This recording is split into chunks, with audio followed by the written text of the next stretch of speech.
We are very, very happy to welcome you to Lawrence. This group has worked very, very hard over the last couple of weeks to compose some questions that we think are fair and important. And what we're going to do is go around and introduce ourselves first. And then jump into the quick Q&A. Okay. And we're asking questions that give you about 5 minutes or so to answer. Sure. So my name is Dan Costello.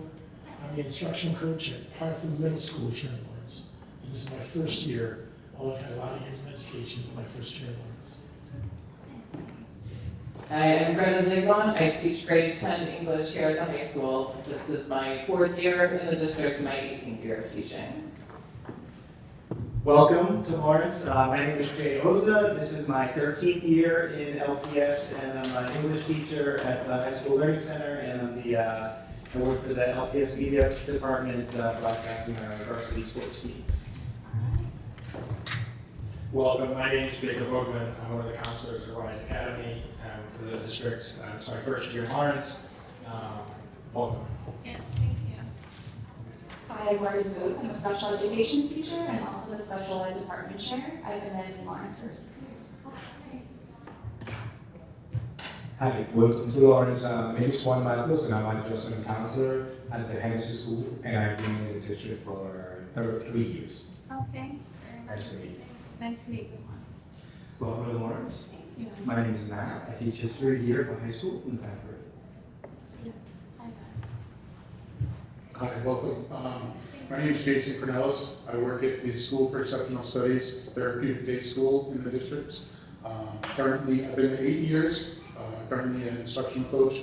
I taught high school science for 7 of those years. Wonderful. Thank you.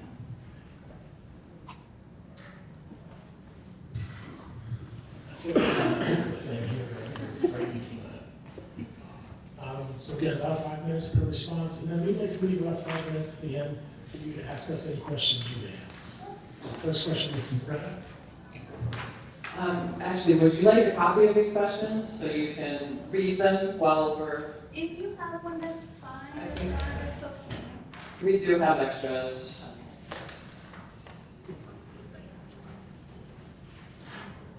Thank you. All right, so we're on question 1. LPS seeks to strengthen the instructional program, and we look to the superintendent of schools for direction and leadership. How have you accomplished this in your career as a leader? How did you develop buy-in with key stakeholders? What were the action steps, and what were the results? Absolutely. So I think as a new superintendent to the district, it's important to recognize that I'm a Texan, so I consider myself an outsider. And so it's important for me to be vulnerable and courageous to say that, because the experts in the room is all of you. And so first and foremost, I would like to form a relationship with you, grounded in trust, open communication, but also tough conversations to be able to have a gauge of where you would like for our Lawrence Public Schools to go and what is your mission and vision. And I can share mine as well, but I would like to collaborate in defining that. And so I will tell you, as my experience as a campus leader, that's how I started the work. It was this school that was about to be taken away by the state, and so I was only given a year to do that turnaround work. And so the only way that I knew I could get the work done was through collaboration and partnerships. And so when I first came into the school, I had those courageous conversations of, hey, this is the ask, this is the urgency that we have, this is the time limit that we have. So what are you envisioning? What can we accomplish in the first, second, or third year? And then let's collaborate. But before we do that, let's go ahead and start with what I anticipate of this work and what my vision is. So my vision for Lawrence is the same vision that I've had in all of my other work that I've done as a campus principal and district principal. And so in every component of the work, whether it's on a campus or a district, I always like to aim high and reach for the sky. And so that's going to take some work, that's going to take some defining, some designing, and some common language to define what the vision and mission is. And so I can sit here and tell you that at the heart of my work is to ensure that every single one of you is successful, that every single one of your students is successful. And ultimately, what we want to do is provide our students the supports that they need to be 21st century learners, global thinkers, and be ready to compete against every other school district here in Massachusetts and across the nation. Now, when you ask about the development of buy-in, that's the only way that I know how to create buy-in, by bringing folks like you to the table and having those conversations and designing this work together. Again, it's easy for me to sit here and say, this is my vision, this is my vision, this is what I anticipate for Lawrence. But guys, let's be honest.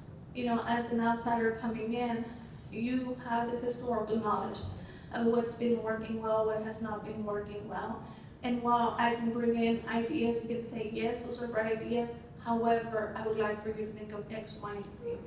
And so when we think about the action steps, I'm thinking very strategic.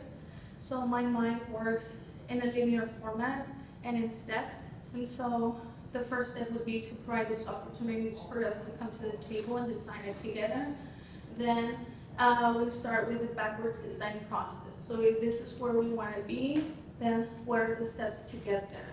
And then chunk those action steps into perhaps months or a year at a glance processes where we can come back and double check that what we're doing is working and we're reaching our goals. And if not, how do we adjust, how do we tweak, and how do we come back to the table to talk about what we might be doing differently. And so the results have been at the campus that I have been as a teacher, that the students have always had high performing outcomes. As a teacher, 5th grade science teacher, our kiddos ended up having 90% passing rate. As an assistant principal, I also was instrumental in ensuring that the campus at that time I was supporting was designated by the state of Texas as a principal. Again, as I mentioned, I only had 1 year to turn it around, but we were able to turn it around in 3 years to become a national Blue Ribbon. And then currently my work at Louisville is designing some work that's called the Effective Switch Framework. And we've been able to see some huge increments in the reading component of our schools through the support of our teachers, our teacher leader teams, and our campus principals, and then activated that district support so that we show up for you the way that you're asking for us to show up. Hi. Thank you so much. This is question number 2. Lawrence has a low teacher retention rate. We are losing great teachers to surrounding districts because of a unique teacher pay and salary structure. So how will you advocate for a fair pay scale for teachers, and what other major factors can you identify in retaining our teachers and staff members? Absolutely. So I will start to address the pay scale by doing a comprehensive analysis of their surrounding districts to see what is it that they're doing, what are they offering, and then how far are we in closing that gap in order to be competitive. I truly believe that we need to pay our teachers for the work that they do. Our teachers matter, and their livelihood matters. And so when we take that approach, it's important that we come to our teachers with transparency and say, this is what the comprehensive results of our study was, and this is what we're able to do for you at the moment. And so long-range plan would be to aim to get here, and then again take those steps to get there. One of the components of losing teachers that I would like to know about is analyze our exit surveys for our teachers. Why are they leaving us? What are we not doing for them? What should we be doing for them? And those teachers that are currently in Lawrence, what is it they're experiencing, and what is it like to be there? And so in regards to retaining teachers, it's providing opportunities for them to be at the table, being decision makers, bringing the innovative ideas to us and saying, this is working, this is not working, let's rethink the way we're doing X, Y, and Z, because I'm seeing it impact our students in such a way. And so I'm really open to those conversations, because Research says, and from my experience, I truly believe that the two most important components in the lives of our students are, number one, our teachers, and number two, our principals. So I want to show up for you the best way that I can, because I know that you're doing the work. You're the ground, you are supporting our students, and so you should be at the table collaborating in the decision-making process, providing opportunities for you to grow your leadership skills, right? To have a pathway to grow our own staff members here in Lawrence, and ultimately see them having the seats at administrations, making those decisions, because you're the ones that know what works and what doesn't work. And so retaining staff is also important of how we celebrate them, how we recognize them. What is the culture and climate that we're providing to them across the district? And so I came in today providing chocolates. That's something insignificant, but that is to show that at the center of the work of public schools and school districts, it's all of you, and so you deserve that recognition and celebration. And so I have a lot of wonders of how that's done, and if I am chosen to be your next superintendent, I would like to explore that a lot more. Well, Thank you. For question 3, what role does restorative justice play in school improvement and turnaround? Can you provide an example of a successful restorative justice intervention or program you implemented or supported in previous leadership roles? What were the outcomes achieved for students, and how did you train and support staff during the process? sure. So it is my firm belief that restorative justice is an integral part of school improvement and turnaround. There's no way we can separate turnaround work from restorative justice. Our students need to have the opportunities to restore relationships, restore approaches of how they handle situations. They're young people, and they need that opportunity for them to be able to grow in that supportive environment where we recognize that even as adults we make mistakes, but more so for them, mistakes will not determine their success. And so for the current work that I'm doing, we are a restorative district where I come from. In Pflugerville, we also have PBIS, we have trauma-informed work. And so it's essential for us to continue to provide those supports and implement these restorative justice approaches at all levels of our district, so that we all understand that the way we show up for students is in a restorative approach and never a punitive approach. I will tell you, for the Latino communities, for our Latino students, a punitive approach will not get anywhere, right? And I say that because we need to see our students who come from very vulnerable situations through a humanistic lens. And so they deserve to have those opportunities to, one, learn from their mistakes, but make it better, but also have a pathway to be successful. And so the outcomes that we've achieved thus far, this is our third year where we've rolled out this initiative, is that we've seen a decline in disciplinary referrals, decline in fights, decline in truancy. So our students want to come to school where they feel safe and they feel valued, and they also feel like, again, they can make mistakes and not be penalized for something that perhaps they didn't know about or they're just transitioning into. And so what type of training will I provide? You know, restorative is a training that takes time to implement because there's different phases to it. So we can start with the way we did it at our district. Is we started with phase 1, and those are identifying our most crucial schools to roll out and allocate all of the resources that's needed for those schools so that we can try for them first. And then so kind of like tiering the schools, who needs it first, second, and third.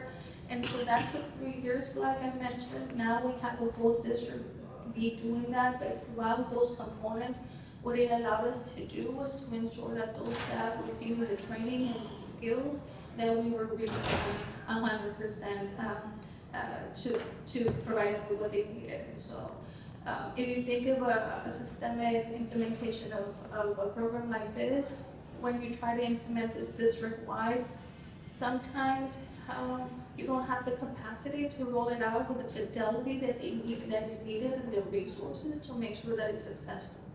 Hence the reason why why I said that sometimes it's better to do it in phases and identify the schools that really need it now and so on and so forth. So all that to say is that I'm a firm believer in restorative practices and in PBIS and trauma-informed schools and providing our teachers and leaders with the tools they need so they can best respond to the needs of our students.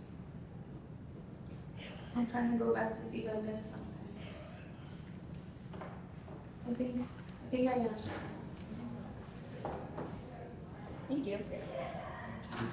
That's all. In our country, there is a literacy crisis, especially impacting students of color. For example, in my middle school, 55% of incoming 6th graders failed the K-2 phonics assessment. This piece of data is not unique to my school, but rather reflective of district literacy deficits. Could you share some examples from your experience where you successfully brought evidence-based literacy methods into schools with literacy issues similar to ours? If not, how would you address this problem as our superintendent? Absolutely. So I will tell you, as a principal and now as a district support staff in Fruitville, it's important for us to recognize how our students are showing up for us. What are their assets? And so imagine the school that I serve as a principal, being located on the riverbanks that separate Mexico and the United States. So the majority of our students that were coming in had just crossed the border, and they were coming with no knowledge and skills in English, much less the literacy that we implement here in the States is very different. Now, our kiddos that come, our immigrant kiddos that are coming in, our ELs, they have a different way of phonemic awareness and phonics that, that is different from how you learn English. However, you can leverage those skills, those assets that they bring with them by identifying the literacy program that best fits their needs. And this literacy program, what I've implemented is called the balanced literacy approach. Now we have supports that accompany that, such as our ESL strategies, our SIO strategies, sheltered instruction strategies that can be used to ensure that they're making that transition into our literacy and obtaining the literacy skills that they need to be fluent readers.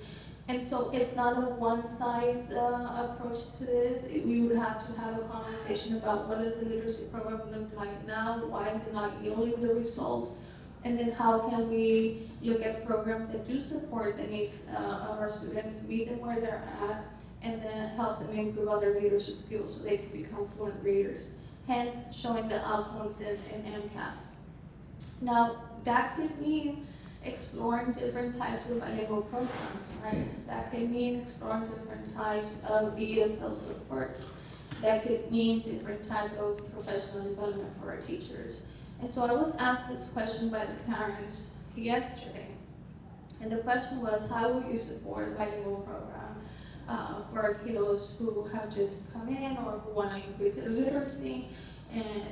And my belief is that for me, as a researcher that I am, right, as a practitioner, it's not for me to come and tell you we're going to use this program, we're going to dictate this, and that. For me, it's important to bring you the latest and the greatest in your research and give you the programs that are available so that you can make the best decisions of implementation for the students based on what you know. And so I'm going to be the one that will come and acknowledge that we need help in literacy, but not be the decision maker without input from you and from your campus leaders. Well,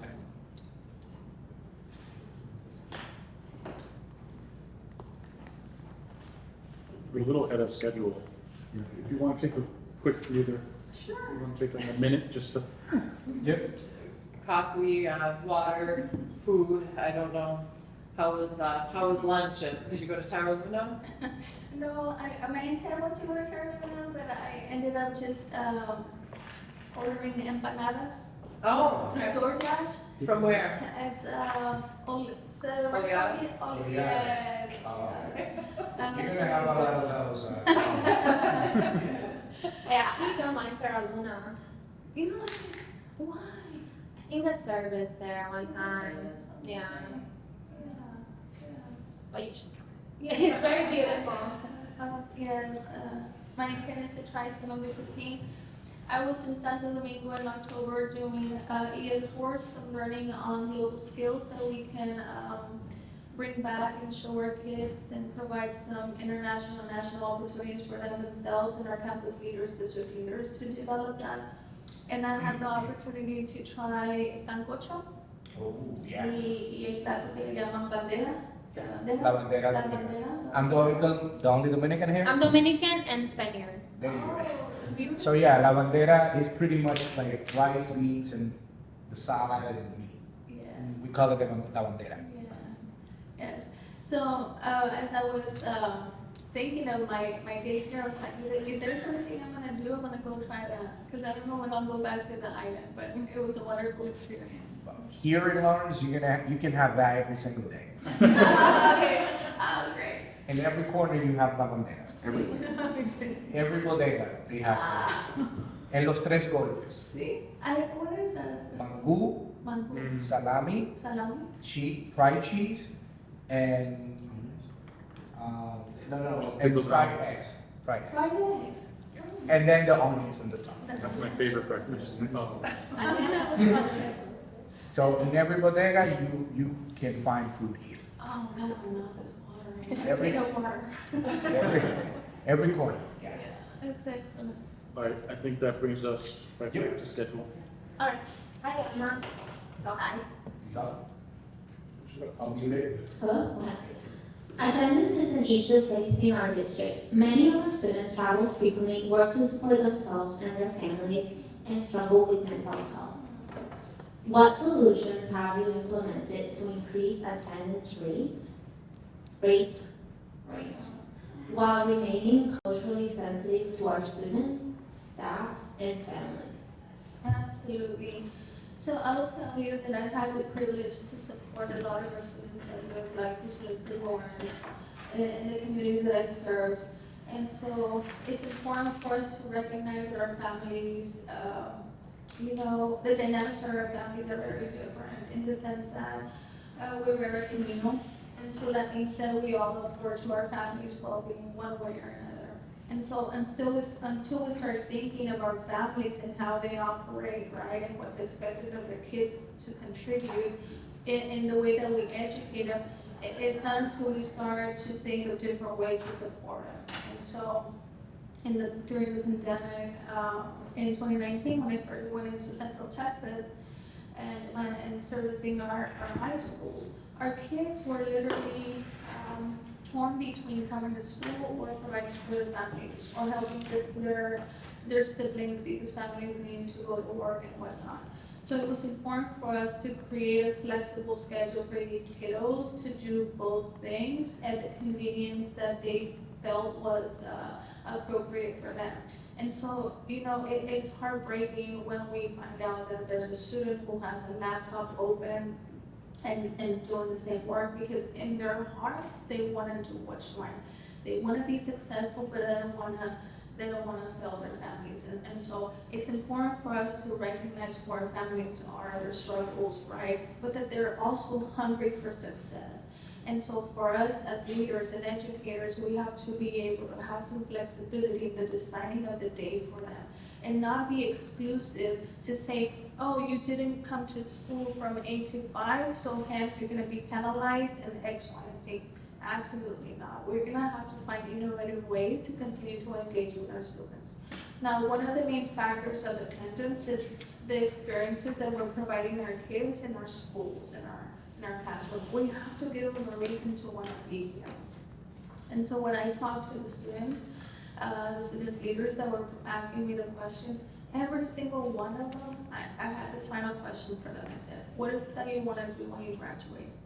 Guys, if you would hear the answers, and I'm sure you've heard before, the level of dreams that they have to accomplish is just phenomenal. So it's not a lack of will. It's not definitely a lack of will, but it's a lack of opportunity where we have to be able to ensure that we show up for them and provide those opportunities for them to engage in a way that's meaningful for them without penalizing them for not fitting a very structured way of designing learning. So if you think about our kids in our Latino communities versus kids that are most affluent, our kids that are most affluent are engaging in online learning, right? They're engaging in online learning so that they can explore extracurricular activities and then also travel with their parents and get education from everywhere and anywhere that they're at without losing out on education, but at the same time taking advantage of those opportunities that are provided to them. So we have to think about Latino students being able to capitalize on those opportunities. Now, it might be different, right? So where for them is I need flexibility in how I engage in learning because I need to go work or I'm gonna take care of my grandmother or my siblings, X, Y, and Z. But that flexibility should be honored and provided to them as well.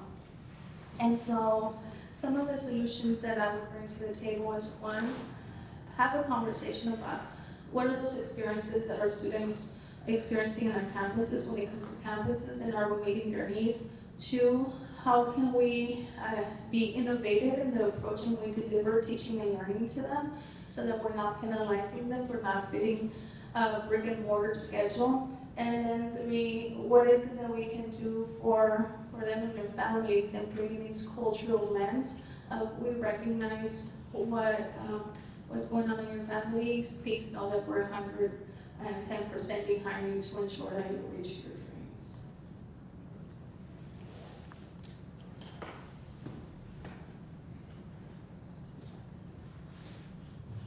All right. As the superintendent charged with leading the district's transition out of receivership, it will require working closely with our state-appointed school board. In your opinion, what are the benefits and drawbacks of that structure, and what is your vision for an effective governance structure to ensure the district continues to make progress on its strategic and academic goals? Right. All right, so I will start by saying that receivership provides structure to the district and provide some guidance as to how to improve what Lawrence was when Lawrence entered receivership to where it's at. So there was some structure guidance and that was provided with the aim of creating urgency to ensure that the structures and systems were in place for our students and for our Lawrence community to be successful.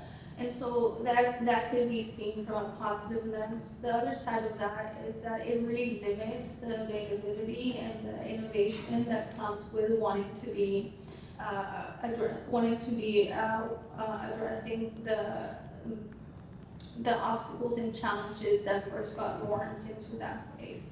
And so while it creates urgency, right, and it provides some guidance, it really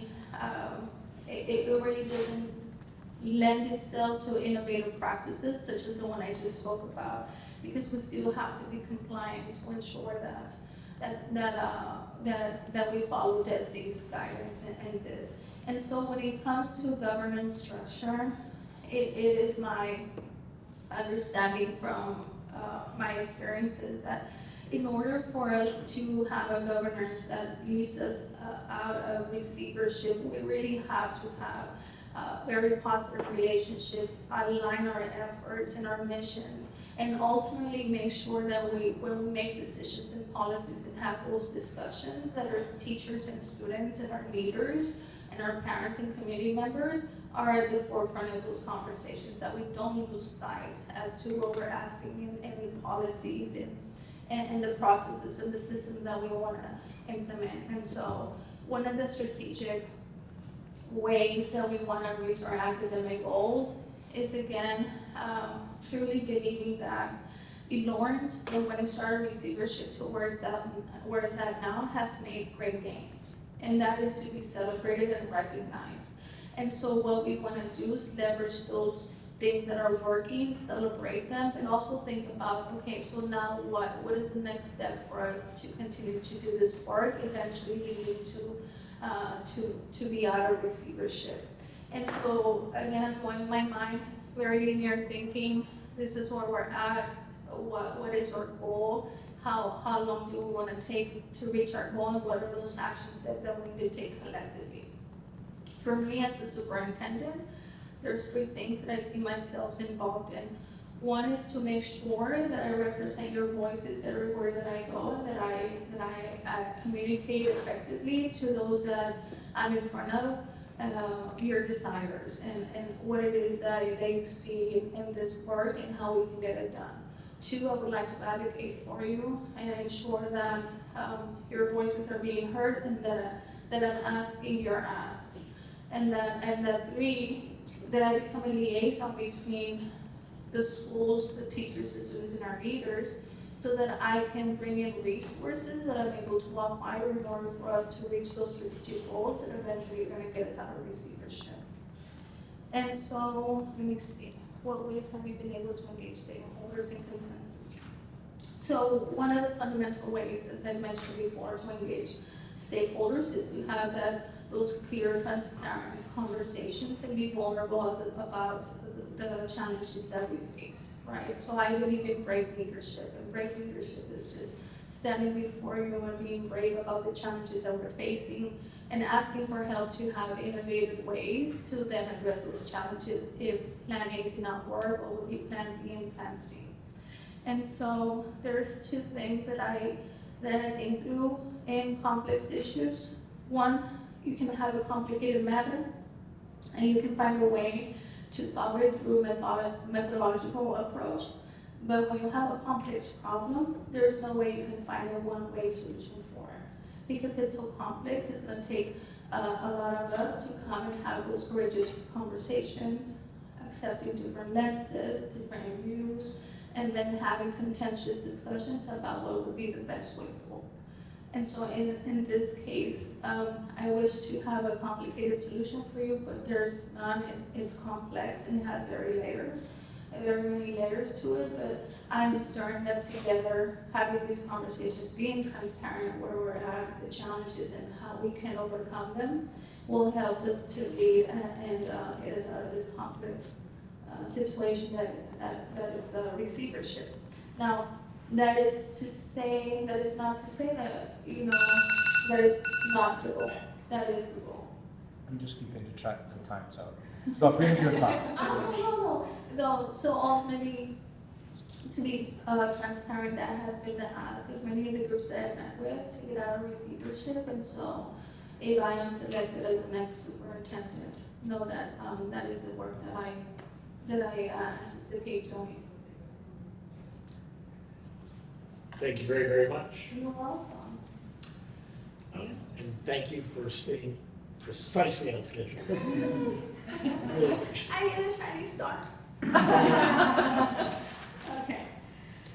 So at this time, I'd like to turn it over to you. Yeah. I think the mic is mutable. We'd like to turn it over to you for the next 5 minutes or so to ask any questions you may have about us or Lawrence. Yes, absolutely. So I've talked a lot, and I would like to hear from you. What do you need at the current moment to be successful, and what has been the challenge for you in achieving your goals? Maybe we'll take a whack at that one. Matt? Matt, you were not put on the spot. Sure. Could you mind just repeating the question? I'm sorry. Sure. So, what is your goals, and what do you need to be successful, and what has been the challenge for you to reach your goals or your student outcome goals? Okay. It's a loaded question. I would say that Morgan, in her question, really articulated one of our biggest struggles and goals here at the high school, which is boosting literacy rates really across the board. And one way that we do that is we really insert reading and writing into essentially every class. On one hand, we are certainly able to address the literacy needs, but a lot of people believe that sometimes it comes at the expense of other important learning content that might go neglected, so we can meet those deficits that we're that were mentioned earlier in Morgan's question. So I'm not sure how I can express what I need from you necessarily, but it oftentimes feels like there's not enough time in the day for teachers to really hit everything they need to be successful to help their students achieve those literacy gaps, and also feel like you're being an effective teacher by teaching your content standards as well at the same time. It becomes essentially sort of a balancing act, and I guess maybe teachers would like support in that area. Okay, thank you for sharing that.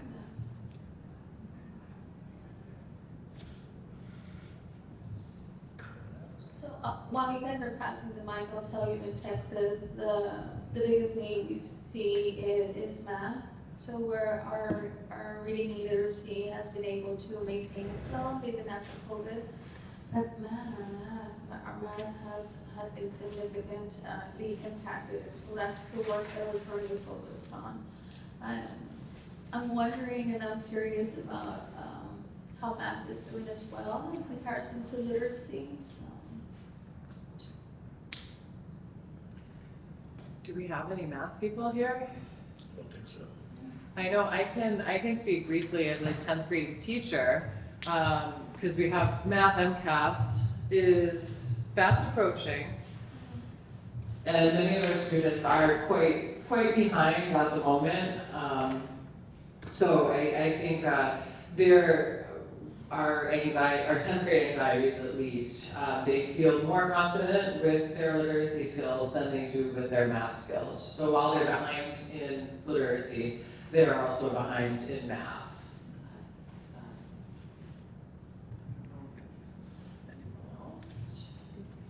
Yeah, sorry. Oh, you're gonna get up? Oh, yeah.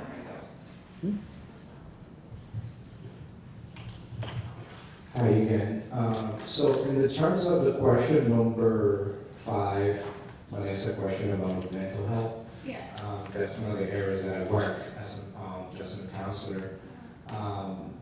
I don't know if you've been informed that this community is like pretty much majority of like immigrants from different parts of the Latin America, which is a lot of the families and kids come with a lot of trauma. And I think that's a big need in the district of continue having programs of support for mental health, counseling, to support the students and the families in general. Yes, thank you for pointing that out. I will say mental health has been one of those things that has been coming out throughout my conversations with other groups. And so what I told the first group, our parents, was that I would like to develop a map, a resource map, so that we can make sure that we identify what are those resources available in our communities. But most importantly, also identify what are the types of mental health that our students are experiencing, and perhaps that data is already available. I would like to see that. But I will tell you, you are spot on that our kids are coming with trauma. And so in the school that I spoke about, you can imagine in 2019, we had the nation going through the separation policy where our kids were being separated from our families. And so I quickly identified the need, and so although I couldn't do much to replace the parents of these children coming to my schools, we did launch what we call teddy bears of love. So we provided every child with a teddy bear that they could hug at night. So yeah. Thank you so much. Oh, we are at time. Yeah, we're right at the top. So, That's fine. Okay. We just want to thank you so much for your Thank you so much. participation, your answers, your insight. Absolutely, thank you, Tom. Thank you all, everyone. Thank you. Yes. Thank you.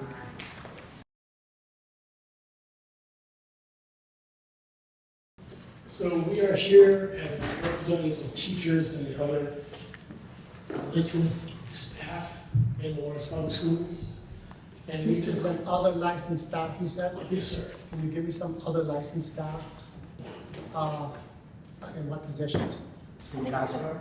Yeah, we'll do Oh, yes, yes, yes. Yeah. Okay. Teachers who are licensed, counselors, therapists, other Gotcha. staff who have to be licensed by the state in order to do the job. Now I understand, thank you. So we've been collaborating now for about 4 weeks to develop this list of questions. I'm going to give you a copy so you'll have it in front of you. And we're delighted to have you here because we're interested in learning more about you. So my name is Dan Costello. This is my very first year in Lawrence Public Schools. I had been working for the Achievement Network as a consultant for the last 2 years in Lawrence, and I really fell in love with the kids and the teachers. So I got a job at Parkland Middle School as an instruction coach. My name is Greta Zavon. I teach grade 10 English here at the high school. It's my 4th year in the district and my 18th year teaching. Welcome, my name is Jay Oza, and it's my 13th year here in LPS. I'm an English teacher at the High School Learning Center, and I'm the sports announcer for the LPS Media varsity sports broadcast. You didn't tell us that before. Never leave that. My name is Jacob Bowden. This is my first year in the district. I'm the school counselor at Rice Academy. Welcome. Hi, I'm Morgan Booth. I work at Spark Academy. I've been there for 6 years. I'm a special education teacher and a special ed department chair. Hi, nice to meet you. My name is Juan Matos, and I'm an adjustment counselor at the James Hennessy School. And I've been in the district for 3 years. Welcome. My name is Matt Abramson. I work here at the high school. I teach American history for the 10th grade, and this is my 9th year at this high school. Welcome, Jason Cornelis. I work at the School for Exceptional Studies. It's a therapeutic day school in the district. It's my 8th year there. I'm currently an instructional coach, but I taught science for 7 years there at the high school. Hello, I'm Vanessa Marquez Pineda. This is my first year in the Lawrence Public Schools. I am a special education teacher in a subset program at the Arlington Elementary School. Thank you. So here's a copy of the questions that we're going to be asking you. Feel free to reference it or Sure, thank you. hold it up, whatever makes the most sense. All right, so we're ready to begin. Start with question 1. LPS seeks to strengthen the instructional program, and we look to the superintendent of schools for direction and leadership. How have you accomplished this in your career as a leader? How did you develop buy-in with key stakeholders? What were the action steps, and what were your results? Very good question, which is a question that I often ask. My suspicion of the instructional program in the district is that it's not consistent across all the schools. The reason I say that is because of the assessment instruments that you might be using or not be using, or using it inconsistently. One of the questions that I've had for the instructional program is, how do you design lesson plans for your curriculum? In your lesson plans, do you also state the sheltered immersion strategy for those ELO students that might be in your classrooms? And obviously, do you tier your students as benchmark, not achieving benchmark, or needing interventions within your classroom? These are the same questions that I ask my district staff. So one of the things that we definitely have conversations about is what does a lesson plan look like? And before the pandemic, we also needed to make sure that blended learning was happening and a technology piece. Well, guess what? After the pandemic, the blending all happened, and you guys are all doing technology, so that took care of itself as part of the lesson plan. But quite honestly, I think that within the lesson plan, and if you're referencing the standard, and you're placing what strategy you're using for sheltered emergent students, you're also already working with the ELL teacher, and you're working with the special ed teacher. I would hope that the curriculums within these teaching ranks are being modified for those particular students. But everything revolves around your RTI program, that you know exactly where each one of your students are, so that if they need interventions and it's agreed upon, the principal and the administration provide you that support for them, so that you monitor them for the next 6 weeks. And then as you go back into the process again, if those kids have reached those benchmarks based on those interventions, they get released from those interventions. And you do that on a regular basis. By the time, especially those of you that have kids that in the MCAS years, in the springtime, you're gonna know exactly how your kids are doing because you've been able to monitor, change up, and get the support for what you're doing with your lesson plans and your curriculum. That might be a little bit more difficult to do. I understand that now in Lawrence because there's the whole concept of autonomy. But I still think that in order for you to improve instruction, you gotta be able to assess it and monitor it in order to change it. And if you're not getting that information from the district on a timely basis or from your administration at the beginning of the school year, how can you set benchmark for your kids, okay? Obviously, I think that there's some work to be done to make sure that we look at what effective teaching looks like. No one should be telling teachers how to effectively run their classrooms. I think that all of you as certified teachers know how to do so. I think the response and what the duty of the administrators in the buildings is to make sure that you have the tools, the supplies, and the support needed so that you can monitor and you can present that.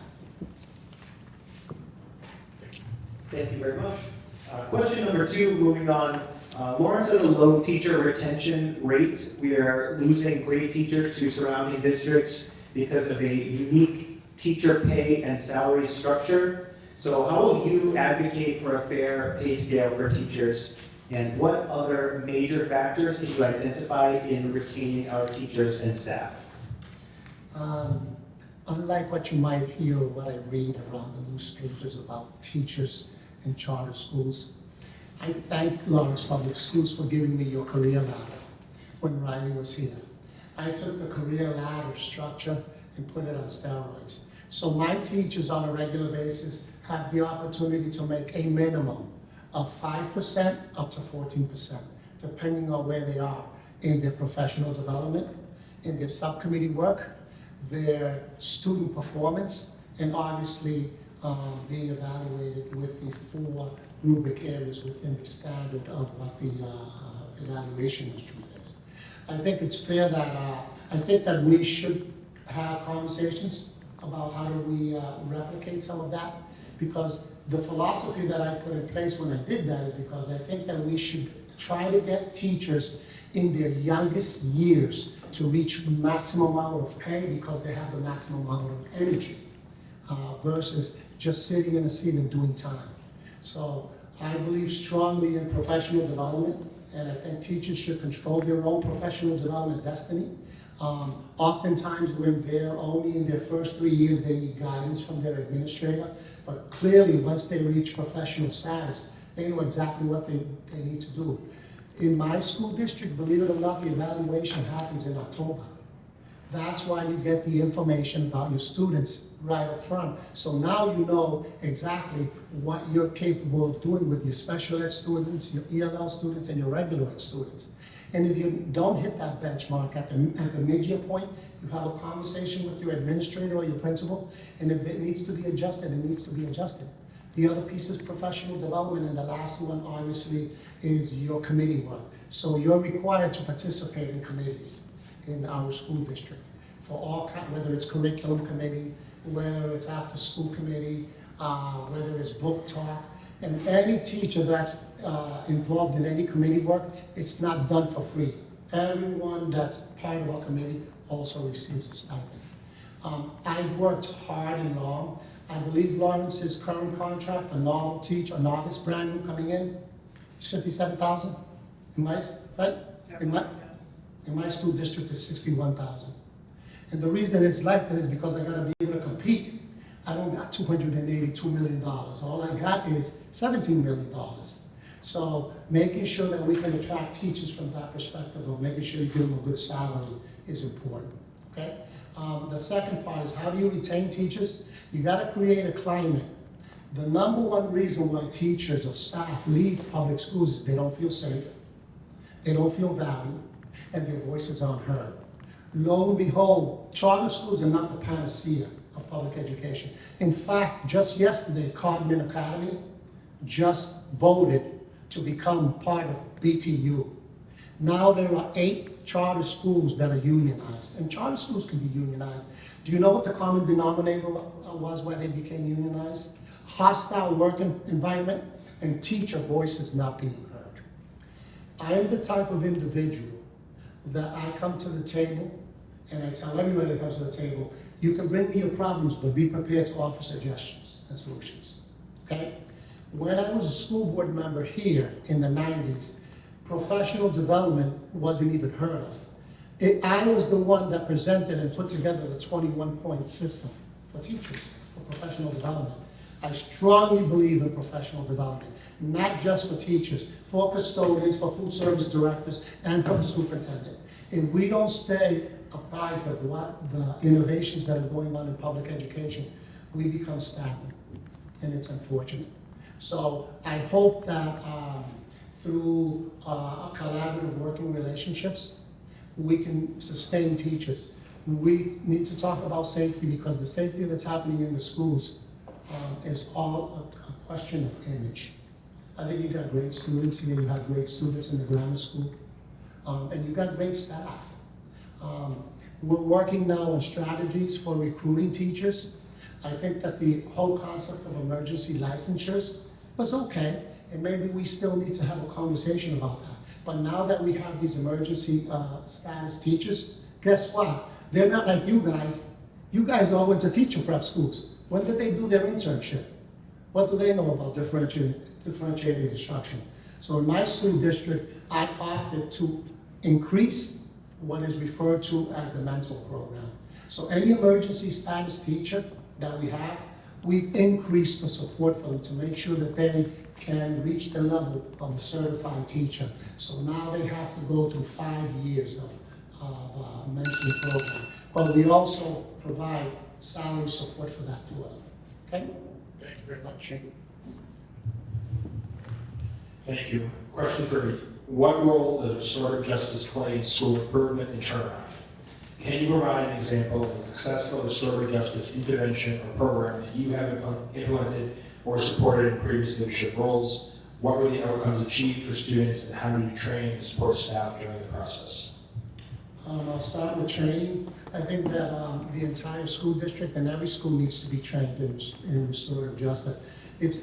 Any kind of program that you put in the school, I think there has to be common language. You can't have a group of individuals that specialize in something and then you go and ask the other professionals in another area to jump in and buy in without giving them an opportunity to provide input or at least an understanding. So all programs within the district constantly need professional development for everybody to have an understanding about. Fortunate enough for me in my particular school, I don't have discipline problems.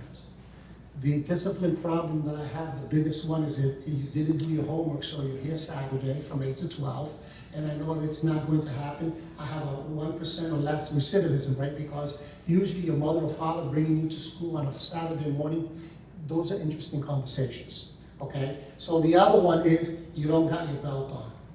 And the reason why that happens that way is because we have a structured program that kids are constantly engaged. So I haven't done that in a while. But I'll go back to my days when I was at the technical school. Those of you that don't know that I was at the Greater Lawrence Technical School, I was the Dean of Discipline for 1,400 students. One of the strategies that I used in creating the discipline policy for the school is I got the most repeated offenders that were sent to the discipline office. And they became the subcommittee for helping me write the policies and the recommendations for the student handbook. It goes back to the old adage, people help support those things they help create. And what you find out is that kids are tougher on themselves than the adults or the leaders of the institution. Same thing holds true for my nonprofit, where my CSU program. I receive all of your kids that have been expelled from school, thrown in jail, have a bracelet on, or for whatever reason or the other they dropped out of school. And they experience success because of the character education program that we have and the restorative justice program. Kids are not going to learn if they have a beef with another kid. regardless, it has to be taken into consideration. And you've got to make sure that you have enough support staff so kids can come together, and when they finally peel the onion, they're at each other for something stupid that somebody said. Now, mind you, those were during the days when I was at the technical school, and I think cell phones were just coming into, frame. Social media now is killing our kids. And the uptick that you've had in like any other district is when kids were locked up during the pandemic, this is what they did. And they kicked the shit out of each other through social media, okay? When they all came back to school, I was looking for you, and all of the face comes out, okay? I think it's important that student assemblies happen on a regular basis so that you can talk about issues that are front and center. And you ask kids to participate. Having students in an advisory forum for the principal at every school, and from that advisory, you select a student that becomes now the district-wide student representative that I will create an advocacy program that has kids from every school that would advise me on policy issues, handbook issues, and obviously discipline issues. Thank you. In our country, there's a literacy crisis, especially impacting students of color. For example, in my middle school, 55% of incoming sixth graders failed the K through 2 phonics assessment. This piece of data is not unique to my school, but rather reflective of district literacy deficits. Could you share some examples from your experience where you successfully brought evidence-based literacy methods into schools with literacy issues similar to ours? If not, how would you address this problem as our superintendent? Oh, that's an excellent question. I forgot a piece of paper that I knew that I was going to get asked that I wanted to bring to you. And it's related to a professional development activity that we have that's called Book Talk. And we select readings that the whole faculty reads, and we select chapters, okay? This past Monday, we did our final Book Talk. And the title of that chapter was Right is Right. And it talks about kids that the period's almost over and the teacher's grading the student, but because of time, they let them go, they push it out, or they give them 100. Okay? The other piece of that is when we have instruction going on, and instruction is not rigorous, okay? Kids, if you look at their percentages that are going on from high school to college, something like 50% of them are referred to remedial classes. Of those 50%, if they're referred to remedial classes, 75% of them drop out of school because they're not prepared because of their literacy. Okay, so you're nodding your head, so you know some of that research. That's important. So how do we make sure kids are reading, kids are computing, and kids are succeeding? That's why the nuts and bolts of teaching is what happens in the classroom. That's why professional development is important, so that we develop the type of strategies that the research says that are proven to kids. Now let's take it up and let's take it a step further. We're unique in Lawrence. So all of the curriculum books and what have you that you're looking at, we can't apply curriculum books that really don't adapt to the population that you have. And let me go a step further. We teach Spanish in my school district along with English. Well, guess what? The Spanish books that we were using were all from the West Coast, which authors mostly were of Mexican descent, okay? Our Caribbean kids were having a difficult time with that, so we had to change that. So our curriculum committees, they hone in on making sure they look at the research that it's demonstrated for urban populations, multilingual populations, and that we can test that curriculum to make sure that it aligns for what our kids' needs are and it's reflective of what the standards are. Then you get back into the classroom about progress monitoring, and I think we've got a formula for success. Can I ask a follow-up question? Earlier you mentioned how you're noticing in Lawrence we have different things going on in different schools and curricula. Do you imagine yourself seeing that as a positive thing, a bad thing? Like what do you see yourself doing? Are you going to pick one curriculum and say this is research backed, everyone needs to use it? Or So one thing that you should know about me, I'm a collaborator. I'm not a dictator. I go and I look for the people that are experts in areas. I rely on teachers to serve on a lot of subcommittees, and I send them out to do the research and come back and present it. Preachers are never followed in their own villages, okay? So I didn't mean that as an insult, or the inconsistency might be one of the reasons that we're seeing the lack of. And with every good point, there's also the challenges, right? So when you have 20, you got 5 or 6 schools here, so let's subtract those, so you have about 21 schools in the Granite area. If you have schools with autonomy, you have leadership with autonomy, things are happening differently in every school. So we've got to come together to create a framework of consistency, right, across the bottom. And the reason you do that is because you have a transient population of students. And if you have a student at the park and that transfers over to the Gilmet, you want to make sure that that baseline and that those assessments are accurate, so when that student's there, the teacher and the principal receiving them knows exactly where to place them. So it's about consistency for me. But in each school, they have a different set of cultures and cultural norms of how to run the school, and that's okay. I envision someday that within the district, schools will specialize in different areas, and maybe kids will be able to pick what school they want to go to. Obviously, that's probably going to be a cost factor because now transportation comes into play. But I think that those are all wonderful ideas that we should be talking about for kids.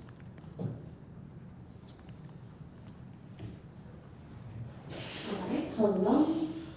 Attendance is an issue facing our district. Many of our students travel frequently, work to support themselves and their families, and struggle with mental health. What solutions have you implemented to increase attendance rates while remaining culturally sensitive to our students, staff, and families? Okay. What I do in my schools, I threaten my parents. In a Dominican family, you can do that. Oye, si no lo voy a la escuela, vamos a tener problemas, right? Sometimes it works and sometimes it doesn't work. However, that has always been a challenge of trying to educate parents of the importance of education. So what do I do with our parents? I try to show them the data.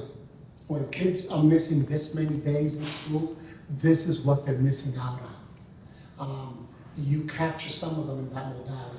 You try to use other strategies also. And sometimes those kids that are transient, that it's their parents' fault, and it's not the kid's fault, well, you have to employ other strategies also, such as the Department of Children and Families, if they're not being responsible. But on the other hand, also, I think that in this day and age now, we're talking about seat time. You know, we've been doing this system, man, since 1890 of counting seat time. Why don't we measure kids' success by the competencies that you teach? And if they mastered them, you give them the grade, okay? I am not opposed to kids learning online. The wonderful thing is that when kids are out for legitimate reasons, if they're out sick or for mental health services or prolonged in the hospital, we shouldn't be paying hospital teachers that aren't certified teachers to teach the kids. Your kids should take their laptop home or their Chromebooks, and they should be engaged with you in your classroom, right? So they can keep up with the curriculum. The wheels of public education here turn very, very slowly. I don't mean in Lawrence, I mean in general. But they do turn. And I think the time has come that we need to start looking at, particularly at the high school level, of what the Carnegie unit means anymore. You know, is it still applicable? There's some wonderful, wonderful things happening in Rhode Island. The Commissioner of Education in Rhode Island happens to be Dominican. And Providence has a huge Dominican population. But what she did with the Department of Education is change the whole graduation requirements to allow for students that are coming new into the district to be able to demonstrate their competencies of what is supposed to happen at that grade level in their own native language, and be assessed and be given grades so they can keep up with their peers and on they go, okay? So that is always going to be an issue, and that issue particularly happens here because of a factor that we can't control, and that's called socioeconomics, okay? If you look at any other district where it's affluent, money-wise, 2-parent homes and their stability, then they're able to continue to do what they're supposed to do. But I think that, I just finished interviewing with the support staff. I think you have some good people there. Well, 3/4 of them grew up in Lawrence, so they know what happens in the district. And I think that we have to continue to offer the different types of programs, whether alternative, whether it's after school, whether it's weekend, whether it's online. So kids can continue to have access to the curriculum, provide their work, and be graded accordingly so they can continue with their education in the district. Want to answer? I just have a follow-up question about the attendance. As you mentioned, you're coming from a Dominican family, right? I also coming from a Dominican family, but the attendance, the question was more specific. What will you do to kind of like engage? Because it's not just like Dominican families in general, like families from different countries, they tend to like go on vacation on the middle of the school year. What is something that you maybe will put in place? Because, for example, in the school that I work, we meet with families and we sit down and we do like kind of what you mentioned. We break it down to the families as like, okay, your kid, you're gonna take your kid out of school for this amount of days. This is the amount of hours that they're gonna be losing instructions and all the services that they're receiving. And let's say we calculate like 80 hours. And I personally put it to the parents like, how much money you will make in those 80 hours. So, like, going back to the question, what would be one strategy that you will use to kind of like re-engage the families to bring the kids to school and try to stay away to taking vacation during the middle of the school? Wonderful. I'll give you an unpopular strategy that we use that's effective. We let the parent know how many unexcused absences the child is allowed. If the child exceeds that unexcused absence policy, it's mandatory summer school. Okay? If they exceed the 18 days that you're allowed to not be in school, is mandatory repeat. I have had 4-year-olds repeat the school year for violating the attendance policy. Sometimes you have to set the example and it's not popular, but they have to understand the seriousness of their children's education. When you make an example of 1 or 2, all the rest of them go like this and line up. You know that, okay? That's the unpopular things that happens in schools. And I preach that all the time. So part of the strategy to reinforce that also is for every parent-teacher conference at the end of each term, we make sure that there are items that are covered. One of them is attendance, a refresher of how many days you have left. Remember what the policy of the school is, so don't plan on going on vacation if you have to do summer school. So we constantly keep it at the forefront. Does that help? Yeah, thank you. All right. All right. The receivership question. What am I receiving? As the superintendent charged with leading the district transition out of receivership, it will require working closely with our state-appointed school board. In your opinion, what are the benefits and the drawbacks of that governance structure? And what is your vision for an effective governance structure to ensure the district continues to make progress on its strategic and academic goals? And what are some ways that you've been able to engage stakeholders to build consensus around a similarly complex issue? You ask what type of questions of your students? That's like a 4-part question. No, I'll break it down into simpler questions. Receivership is an interesting topic. Yes. If elected to be your superintendent, I'm the chosen one to come up with a strategy to take us out of receivership. Being in the district for the last 2 days, you're just about there. You're just about there. I think what's missing is a uniform front of communication. You mentioned earlier, it's about setting priorities and about setting goals and being able to articulate those in writing so that all the stakeholders outside see what's going on. The reason we lost control of the district wasn't because of the test scores, it was because of the incompetence of the school board. If those of you that have been here for the years that we had a school board. And it's because the school board didn't know what their role was. They didn't know what setting policy was.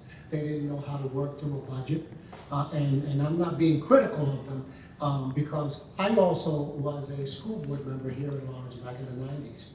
But I came from an educational background, so I knew of what the content of a school board was. School committees are supposed to have professional development.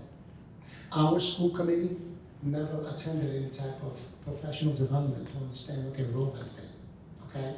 So that's the reason why we lost control of the school district. It was because the commissioner at the time saw that there was no way that the school committee, working with the superintendent, can set district priorities with a plan to submit that they can articulate to the entire school district that was going to lead for the improvement of the school district.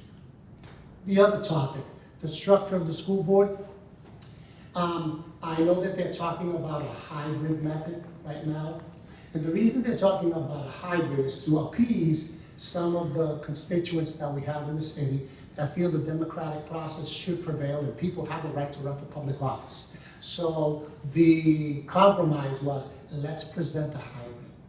However, before that, it was a complete appointed school board. But the word that was missing there was nominated school board, confirmed. So the executive branch, the mayor's office, would submit nominations, and they go and get interviewed by a personnel committee within the city council, and then it goes to the full council for a yea or nay vote. The stakeholder piece within the role of the school committee. So imagine if you have someone who's a banker that knows accounting, someone who's a retired teacher that knows curriculum, someone who's a lawyer that knows contracts, a college professor.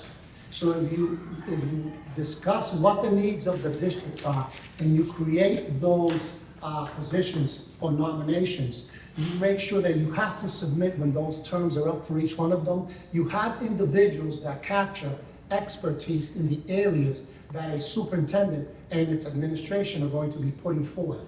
Okay? So back to the parent school committee. In Boston, they eliminated the school board. You're shaking your head, so I don't need to go as far back. Guess what? It didn't do any good. Okay? So it goes to tell you that if you have an appointed school board, and by the way, that appointed school board also had a parent group that nominated parents and gave them to the mayor. This was back in Menino's time, and then he would move them forward to the city council. Well, it didn't move the needle at all. And the reason it didn't move the needle is because parents elected other popular parents instead of looking at credentialing so that they can provide input to the district. As a superintendent, I can tell you, when you have folks that come from different professions, they have analytical thinking skills. They know how to do research, okay? It makes it easier than when you put plans forward that they can ask questions about intelligently and make sound decisions about. If you don't, it takes a lot more to do so. So for a superintendent, having an informed school board is a good thing. I don't know what the best plan is. I respect this community, and whatever the current elected officials come up with, I'm happy with it. But I can tell you the research that I've read recently, an appointed school board still there has no tangible, substantial evidence that it's better than an elected school, than an at-large elected school board. Okay? So, nice job being right on time. You're right on schedule. Thank you. What we'd like to do the last 5 minutes is to give you an opportunity to ask questions of the teachers and the licensed staff here in this committee. Any questions that you have? We know you've been in Lawrence a long time, but maybe there's things you'd like to find out from us. I like to clarify things. I have thick skin. I've been in politics a long time. You pay attention to those things that are important, and you don't pay attention to those things that are just going to deflect. Okay? I've been a public school educator for 40 years. I've worked in charter schools. I've worked in regional vocational schools, and I've worked in comprehensive schools, which means I've have access to working with different makeup of school boards. And I also work with nonprofits. So I understand the governance structure pretty soundly. And as I said, I was also a member of the school committee. But in each of my roles and where I've worked, I've also represented my union. I was the chief negotiator for the administrators union at the technical school. I was the chief negotiator representing the school board here in Lawrence, negotiating with all of the 11 unions at the time, okay? I have the luxury right now of working in a charter school that's not unionized. The reason it's not unionized is because of the level of respect that I have for my staff. They have a voice, they're valued, they're respected, and they're paid. It's that simple. I am open to suggestions. I look forward to having discussions of how we can make the district better. And at the end, when all of that discussion happens, what's it going to cost? And let's go out and do it. Okay? So I thank you for the opportunity. Thank you. Thank you. Good luck.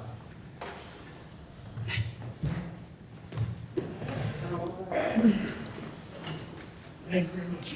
We appreciate the time.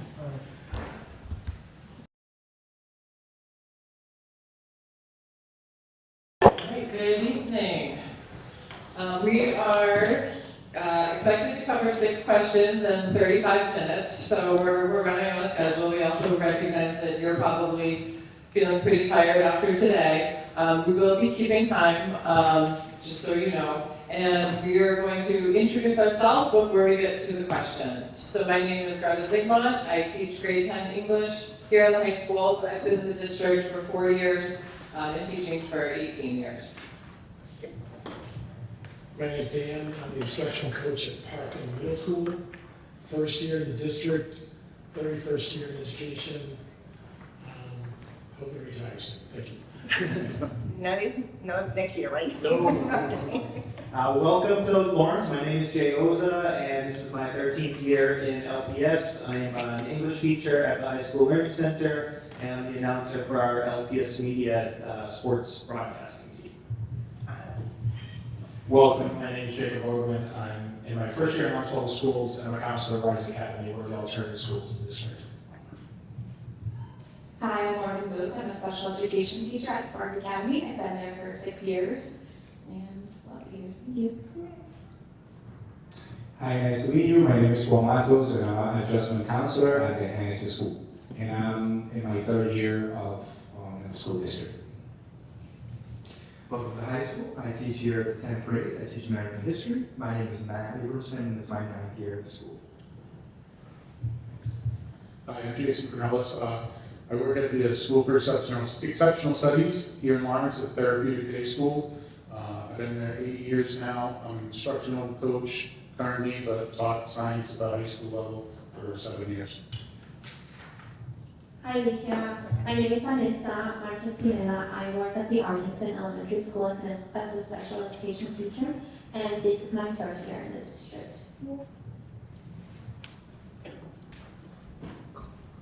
Thank you. Go for it. Yeah. Okay, I have more than directions. Hi, well, I'm Likia Noriega, and it's a pleasure to be here, and I love how many of you have different roles in school, so it's a nice spectrum of what is in schools, and I have been in education for 29 years, 27 in one specific location with different roles. Teacher, was student actually, teacher, and assistant superintendent, supervising 34 high schools, overseeing 16,000 students, and out of the 34 high schools, there were 7 academic schools, exam schools, so a wide portfolio of schools that I have to manage, including exam in district, pilot, you name it, it's a wide portfolio of students and schools that have full autonomy. And it's a pleasure to be here, so. Thanks so much. We're glad to have you. So our first question is that the Lawrence Public Schools seek to strengthen the instructional program, and we look to the superintendent schools for leadership and guidance. How have you accomplished this in your career as a leader? How did you develop buy-in with the key stakeholders, and what were the action steps that led to the results you had? Thank you. One of the things I always look is for the experts in the specific subjects to be the ones I'm going to be supporting the district when we are going to implement curriculum. So at Northern Public Schools, where I'm currently the superintendent, we did a full adoption of literacy curriculum from pre-K to 8.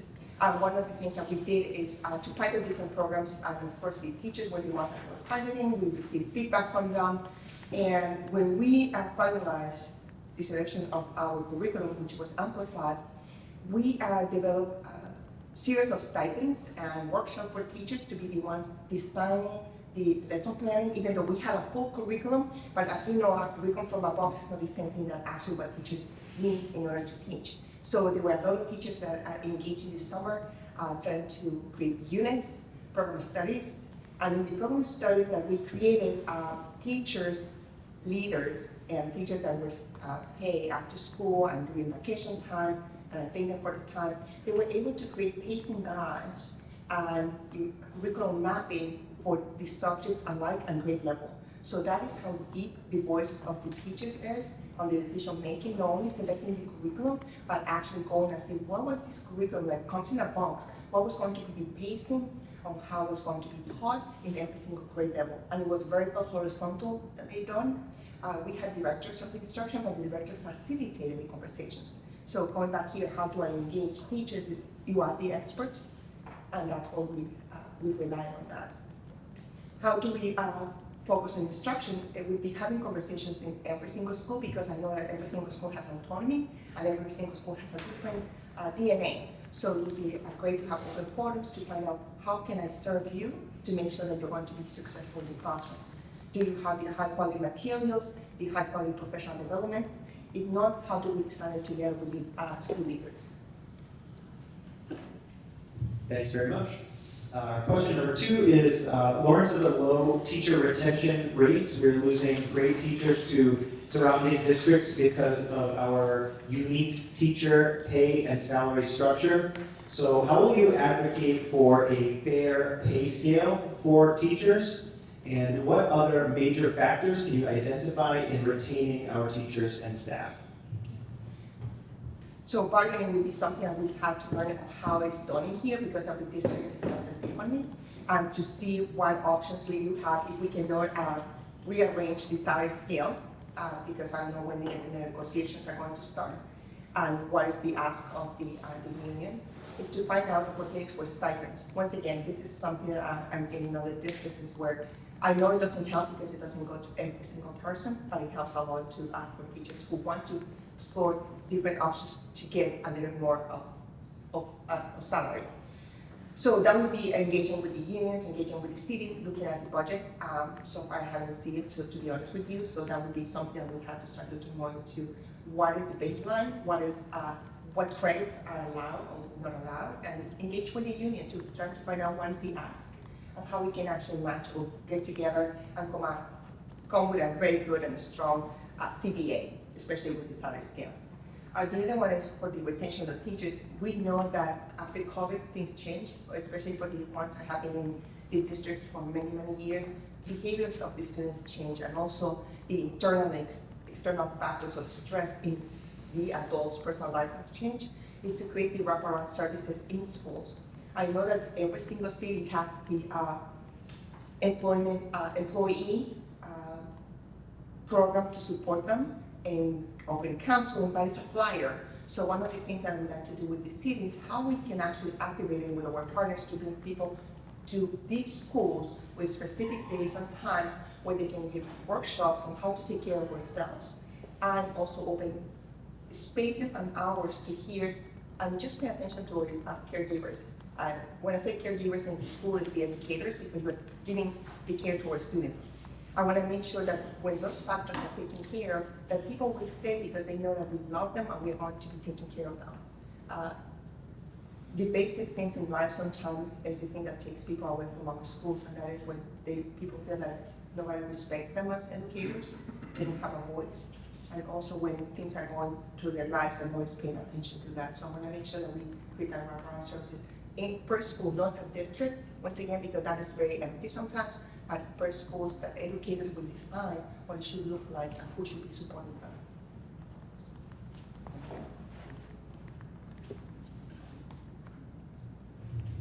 Thank you. For question 3, what role does restorative justice play in school improvement and turnaround? Can you provide an example of a successful restorative justice intervention or program you have implemented or supported in previous leadership roles? What were the outcomes achieved for students, and how did you train and support staff during the process? So restorative justice, we call it restorative practices. We did a lot of training in the district that I'm at, and we opened also at the high school the advisory period. They didn't have it, and we, when I say we, the educators and the students, said we need a time where we actually have the space to talk about things and to utilize that space as an SEL period. So it counts towards minutes for education for DESI, and at the same time, we open space for the adults to come out with the students. Using the curriculum, yes, but at the same time, a space where people can just get ready for the day. It's in the morning, so it's not sometimes advisory, sometimes run in the afternoon. We decided to do it in the morning so people can get ready in the mindset to start the day. With restorative practices, we also train all the students in student government to make sure that they've got a different view when they have conversations about discipline in the schools and things like that, that we're going to be able to have a voice. So it's not just the adults that we get for training. It would be great to have the students and have a group of students that can meet with their own peers to support them to make better decisions, to be proactive and not just to react when situations happen. We adopted an SEL curriculum in the schools to make sure that everybody's trained, and that's in the middle schools. They have 30 minutes. I know it's not enough, but during the day, it's 30 minutes where teachers and students engage in a different type of activities where they actually talk about life, about situations. And when things happen in the school, that is space where the adults can debrief with students, and instead of having an assembly and nobody really knows what's going on, but actually be able to bring it down to the students, talk to them, listen to them, and come up with ideas on how to support them. And when they go home is what they will be able to do when they go home to take care of themselves, because we know school ends and then situations sometimes happen in school and they bring their thinking, their stress home. Is how do we build those skills with them so when they go home, they know that they can count on calling an adult or talking to their peers or come back tomorrow and bring the issues to this SEL period. I'm sorry, I didn't. Where the outcomes achieved. One of the things that we very proud of is the escalation of altercations among students in the schools. It's almost, I have to say, I can count with probably 3 or 4 incidents in the schools, very, very minimum, because by having conversations, dialogues, and preventive ways of doing things with the students, educating and listening is the part, and you know that better than I do, that when you actually are able to build a relationship with the students and the de-escalate situations in the classrooms, when they go to the open forums, which is cafeteria, recess, things don't happen because they know that they have an adult that they can go to.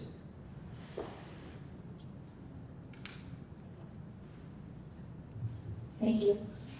In our country, there's a literacy crisis, especially impacting students of color. For example, in my middle school, 55% of incoming 6th graders failed a K-2 phonics assessment. This piece of data is not unique to my school, but rather reflective of district literacy deficits. Could you share some examples from your experience where you successfully brought evidence-based literacy methods into schools with literacy issues similar to ours? If not, how would you address this problem as our superintendent? So we got the data in my district, and when we had students even enrolled in AP that were reading at 6th and 8th grade level. So it happens across the board, and that was finding out what happened. And it didn't happen during COVID, because when you are in AP, senior, junior, so it happened before. With the new curriculum that we had, it was a lot of training, and we continued training teachers how to teach literacy, how to teach students how to read, how to unpack. We also do a lot of interventions. One thing that I did is, and we had before, was hire literacy assistants. That means in every single school you have a group of people that work with the literacy coach and the teachers. So when we look at the analyze the data on reading comprehension or the different models of reading, is that students go through a cycle within the classroom. There's a period where they have the intervention. So reading comprehension or fluency or decoding, that is what the students are going to get a double dosage of that. And then also having the other adult in there helps the teacher to be able to focus on other students. So it's a rotation cycle within the classroom where students go from decoding if that's what they need, the double dosage, then we assess them and see how they're doing, making progress or not. If it's reading comprehension, so we actually base everything on data. That's how we develop the intervention programs. Literacy assistance, I had to look at the budget because it's not that much money, but it's a great support for teachers to have somebody else in the classroom paying attention to one small groups of 4 or 5 students. And we have seen double digits in growth in literacy because we don't teach books or just to read. It's how do we unpack the knowledge for students to be, the skill for students to be able to learn how to read. So we integrate phonics. I know there's some people don't like that, but that is part of how to buy. And it's a little training for teachers on how to teach how to read, and also with the literacy assistance as support. Thank you.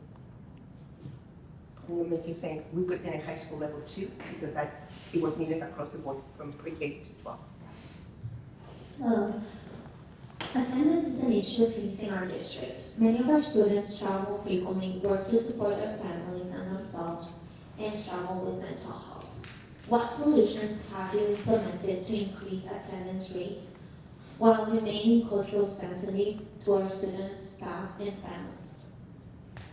I think that's something that everybody's facing, that students not coming to work. One thing that we add to school, one of the things that we did an assessment, why they're not coming to school. So not just saying they're not coming to school because something, we try to find out, going deeper about what is the reason, what is the end that students are not coming. Sometimes it's because you were mentioning is the mental health, the stress that is causing. Some students have to work, absolutely. With the things that we have put in place is a team of a group of people looking at attendance deeply, trying to make sure they do home visits. We created a school within school called Pathways, where students get an accelerated way of getting credit. That would be like an alternate setting. And also looking at what is the thing that they need to do in order to be successful. And some of them need to work. So dividing the hours, flexibility in hours, of when they can come to school so they can continue working. I know that they have for testing, and I know they have to have a specific hours in the day. So we try to do it like extracurricular, but as long as they're working towards completing their high school, we count those hours. We have been trying to get more paid internships, even though they're very scared now. So trying to find out that we have partners that can hire our students so they can come to school. Being flexible within the school day of the high school students, mainly the ones that can work. The city has opened some summer jobs for students, so I don't know if it happens in here, but in Modern we also hire our own students for summer school when we have to have the summer programs for the 8th graders. We have summer programs, credit recovery for middle school, 5th grade to 8th. We hire our students to be the support staff in the classroom, and that helps a lot. It helps because they're also getting exposed to the curriculum, because they have to help other students academically and also getting paid. It's not that much, but it helps. But the city of Molly has made a lot of effort to hire a lot of students, especially high school age students, to work. And they need only a reference and apply, that's it. So that would be something that we'd love to explore here with the city officials, how they can also open within their offices, pay internships, and to be able to get our students with the opportunity to expose them to different jobs and different lenses. So we have other organizations in here that can also hire our students. And having students work in a summer school, that to me helps feed the pipeline for more teachers in the future. That's how we see it. It's a class actually at the high school that is for students who want to become teachers, and being exposed to support them during the school year, because we also have after school programs during the year that they can be hired. So yes, it's a pipeline to that, and also they learn the discipline, right? They have to be on time, because that's what we want them to be. Attendance is important, so if they're absent during the day, they cannot go in the afternoon. But in the school, we want to make sure that the discipline of showing up to work on time, do your work, and at the same time being able to build that relationship with little ones. Most of the students that I'm showing here are born in the city or are from the city, and they don't travel to other places. So therefore, it's more effort and there's more investment to make sure that the students who are in the high school, who have been there for many years, are going back to support the little ones. And it's so nice to see them working. I mean, you will know engagement, relationship, and they take a different perspective of this about teaching because they say, oh my God, how can teachers do this every single day? I hear they complain sometimes, these kids don't listen to me, like, sounds familiar. So that is the way to, that it has been approached, and it's something I would like to do in here, bring the city, because the issue is not just the high school or the schools, it's the city itself, and everybody who's here, organizations, agencies, have to take a role on how to support the school. And when we say support the schools, that means open new doors for paying internships, hire our students, create a pipeline of professionals within the city. Right. As the superintendent charged with leading the district's transition out of receivership, it will require working closely with our state-appointed school board. In your opinion, what are the benefits and drawbacks of this governance structure? And what is your vision for an effective governance structure to ensure the district continues to make progress on the strategic and academic goals? Additionally, what are ways that you've been able to engage stakeholders to build consensus around a similarly complex issue? I was just having a conversation about that with Destiny. This is an opportunity for Lawrence to create a new structure of how schools are going to be sort of supervised or the big umbrella. And that would be in a totally different structure. I don't want to make it public yet because, I haven't, it's part of the plan to make sure that it's going to be by developing bylaws that people for agencies are going to be part of this, so more like a board, and shifting the way that it has been done before, creating more opportunity where partners are going to be part of the decision making. That means a different structure. And why to do that? Because whoever is the board that supervises the schools has to be held accountable for every single thing that we do. That means that changing this measurement of how we shift the accountability. So we still, as a district, as a superintendent, yes, that is still work, but also holding people that make decisions about the budget, make decisions about bargaining, what you were talking about. What is the impact that they have when they make those decisions in the district? And so therefore, when you shift some of the accountability, all the decisions are made differently. Like when we engage in conversations about contracts, it's easy to say, well, the superintendent, blame it on the superintendent, but actually now the ownership is the entire umbrella of overseeing the district. Saying, no, we are committed because we will have to have a metrics for them, making sure that they are going to be accountable for the data. I will be accountable for the district 100%, but at the same time holding that layer that makes big decisions of many things, policies, also accountable for making sure that they give us what we need to move the needle and keep it working. So that would be revamping what is now, what has been in the past. Absolutely yes, because I believe that this is a community that we all are accountable for the decisions that we make, the impact that those decisions have in our teachers, our students, and administrators, that we have to be accountable for that and give them metrics where we see where they are in the accountability level. Obviously, receivership is completely unique, but have you been able to engage stakeholders around a similarly complex issue? So I did in a small scale, and that is when we were turning around English high school, working with the state. We had some kind of an autonomy, but we developed some bylaws, and we have more like an advisory team making decisions with the superintendent and for the superintendent.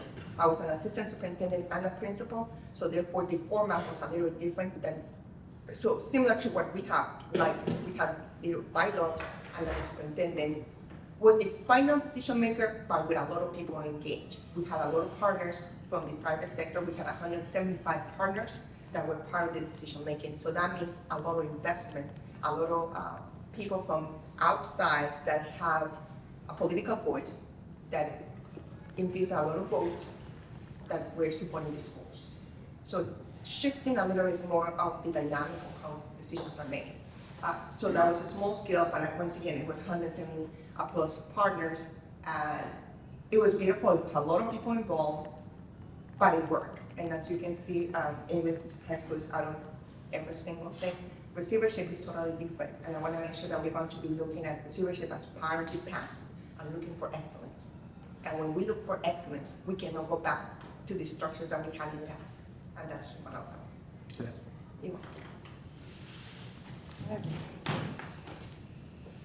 Sorry, I'm checking the time. So we go until 5:20. So we are running very, very much ahead of schedule, actually. Did you have any questions that you would like to ask of us? I do have some questions, but let me say, it's more about the teaching staff and what is the experience that you have with the superintendent from the union perspective? When you look at the salaries, when you look at that, when was the last CBA written? When was the last time you had conversations about the salary scale, opportunities within salary about years of experience, awards given to people who have been in this system for 10, 20 years. So have you been part of that? And what is your take on that? Do you want to take that one, Jason? Well, we did renegotiate, every 3 years, salary, but, the scales haven't been renegotiated since receivership, the way that the pay scale works. So we don't have anything really after, I think it's 7 years. After 7 years, we kind of flatten out. We used to have a $1,500 bump for after that. That came up, but the last negotiation, that's not in there anymore. So after you get your 7 years in it, the first 7 years, I think you can apply to be an expert teacher or a master. I think there's 2 of them where you get a bump, but other than that, it's just flat after that 7 years. How many steps do you have and how many There's scales? 7 steps from novice up to level Career 4. career 4. Okay, that's right. So that's where we're at right now. That part hasn't been really renegotiated since receivership. Okay. So there is something within, going back to your question about, how to revamp things, conversations that we have to have. Of course, knowing the budget, because that's the most critical thing, right? If you don't have the money, you cannot offer anything. That will be part of the conversation about how do we compensate teachers and what are the things that we're going to recognize when we say salary scales, steps. So that would be a conversation to have. And what is There's plenty of studies out there also that say that happiness in your job doesn't just relate to your salary. So there's other ways to keep, I think, teachers in the district. No, I think so too, and that's taking care of them, right? Offering some type of workshops, and at the same time, I don't know for college and careers, right? If that's some part of the pathways that are offered here, but you're right. That doesn't bring almost happiness in the relationship that you have and the love that you have for students, right? That's what every day coming to school and see those babies. Yes, I call them babies even when they're 9 years old, because that's why they are. That is the joy of being a teacher. That I agree with you 110% on that. So that's the only question I have. I don't have any, but if you want to have any other conversations, you want to engage into special education, alternative schools, because I'm interested, you have 2 alternative schools, right? And what school? 2 alternative schools. We have a rise Or program. 3. SES and SES Annex. How different do they function? Pretty different. Like Rise, my school is really like, right now, it's where a lot of kids who pick up charges end up. So we do a lot of work with DYS, so like our DYS liaison. So we have a very small population, it's usually behavior, and a lot of kids who are on ankle bracelets, have probation, need to be in school, and then I don't know, a ton of SES, but that's the opposite, not opposite, but. Right, so my school, SES, it's therapeutic day school. So we provide for kids that have social emotional disabilities. really right now we're 2 through post-grad, grade 2 through post-grad. So we have a specific, elementary, middle, and high school schools within under one umbrella. Okay. How many students you have enrolled? We float around anywhere from 80 to 90, like throughout the year. Kids come and go, and some years there's more students than others.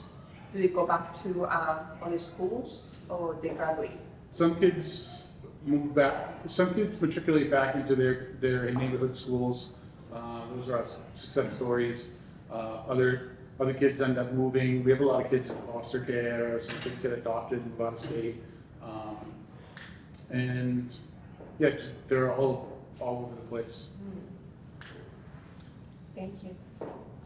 Can talk quickly about the HLCs, the High School Learning Centers, another alternative school, and we service grades mostly 10 through 12, and basically students who are not successful for many, many different reasons, every single reason, and from attendance to mental health issues to working outside of school, supporting their families, young parents, and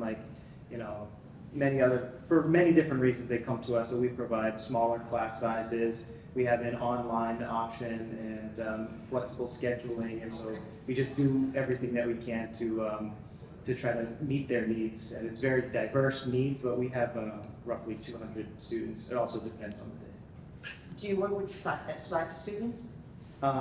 SLIFE students? Students with interrupted learning? No. Well, yes and no. It's not like, I wouldn't say it's in our mission statement or anything like that, but yeah, some of our students, with interrupted learning for, moving out of Lawrence, moving back to Lawrence, and sometimes just not attending school regularly. Okay. I would say we all work with students with interrupted learning, yeah. Yeah.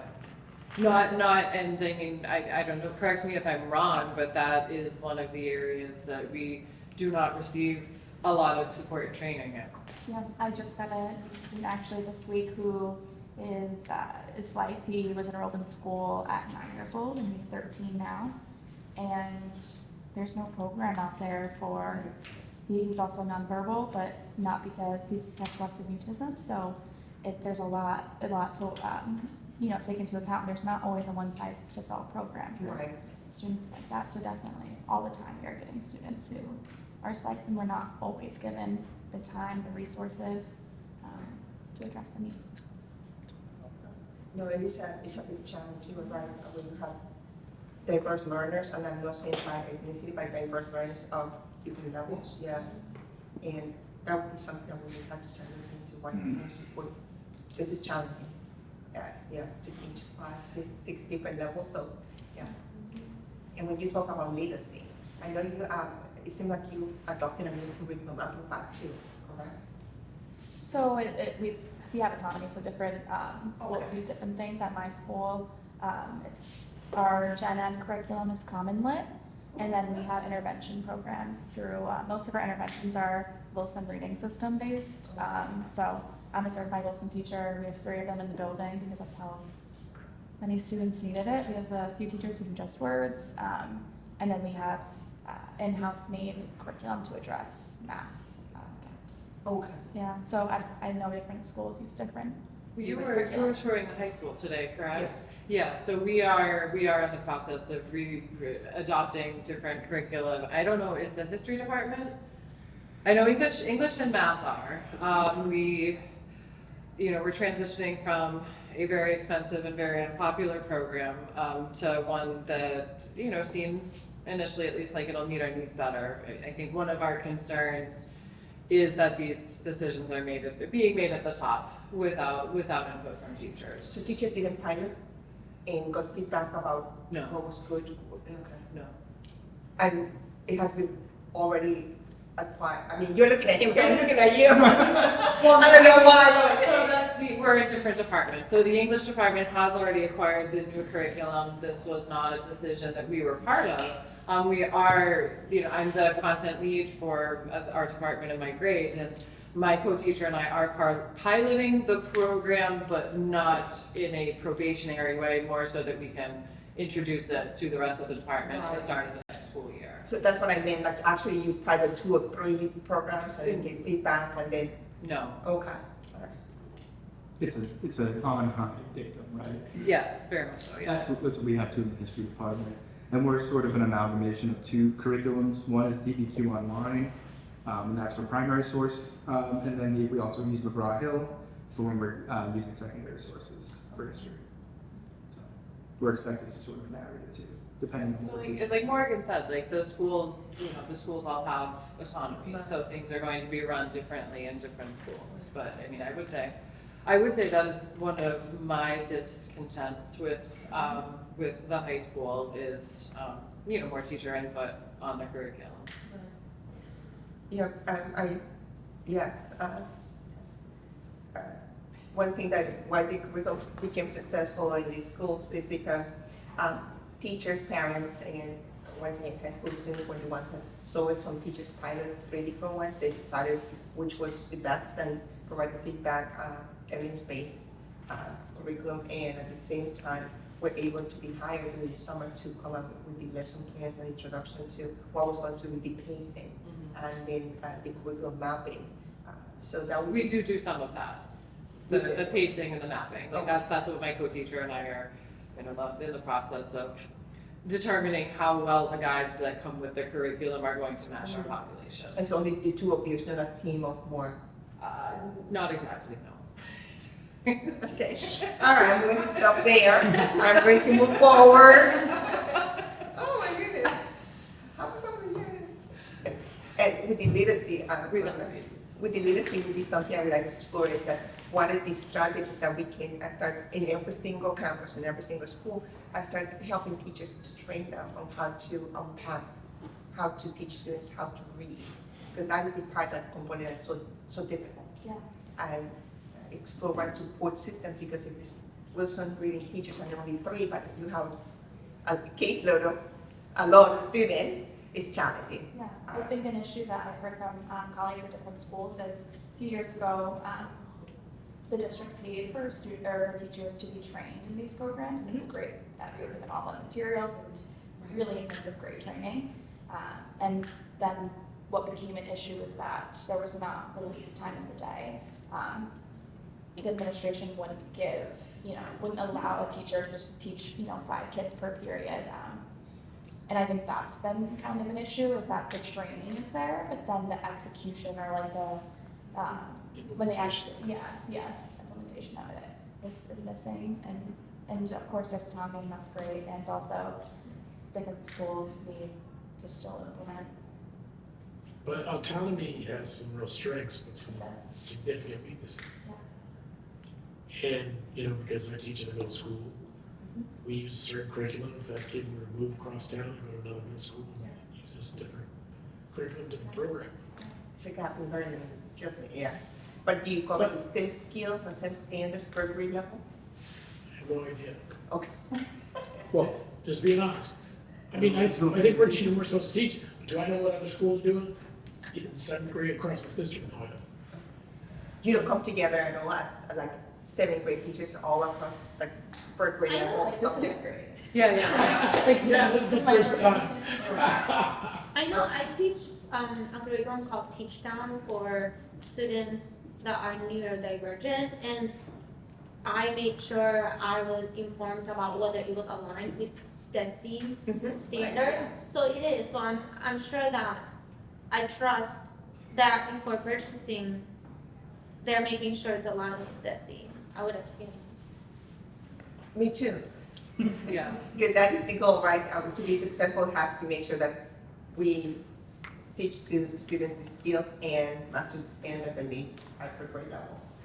But just the thing I'm curious about as a potential leader of this district, that if you have experience and insight into what are some of the best practices, whether it's around literacy, whether it's around whatever other topic, how do you negotiate or navigate maybe? Like, yeah, guys, you know what? We're all going to do this because it's best for kids. Because my guess is if anybody ever tried to do that, they're going to get a ton of pushback. And then we just crawl back to autonomy and say, okay, just do what you want. And hopefully, you're right, hopefully it's all research-based, curricula, standards aligned, blah, blah, blah. But And that's the work that I want to start doing because I couldn't find the school improvement plan, so that's challenging what I don't see. And that is mandated that every single school has to have a school improvement plan. And that is something I'm going to engage with the principals and the teams to find out what is the end, how it's aligned to the standards, because autonomy, yes, I come from a world where autonomy, I had to learn the opposite way, right, when you have to teach the specific things. It comes with a lot of requirements. Autonomy comes with a lot of accountability and also responsibility to make sure that the students are learning what they need to learn according to the state and what is right for the students. One thing so that will be something when we start exploring more. And once again, I respect autonomy because it provides different ways of teachers to engage in different ways, but it comes also with accountability. Going back to getting the opportunity to get teachers together, I don't know, I would try to see how the professional development are that at least once or twice a year, people have the opportunity to engage in conversations, like subject-based, very horizontal, because our students are coming here, right, to the high school. Yeah. So therefore, pre-K to 8, so we have to have conversations with the high school because you're going to have the babies, so you had the portrait of the graduate. And I was asking the question, when is that going to, is that actually something that is embedded and embraced by the K to 8? Knowing that that's the goal, right? So I'm just going to be asking questions for now.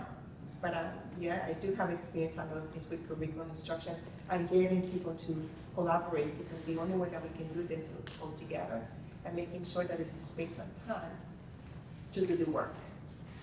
Thank you. We are out of time now. Now only it's 1 all his minute. fault. It's all his fault. It is. Well, I asked 2 questions, sorry. That's the accountability piece. All Thank right. you very much, all of you. Thank you, good luck. Thank you very much. It's a pleasure meeting you. Thank you. It's been, yeah.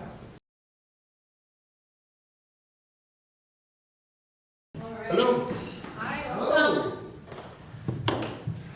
We're going to use microphones for the cameras. So good evening. We're in the evening time now. We're going to take a moment to introduce ourselves, and then you'll have a moment to introduce yourself.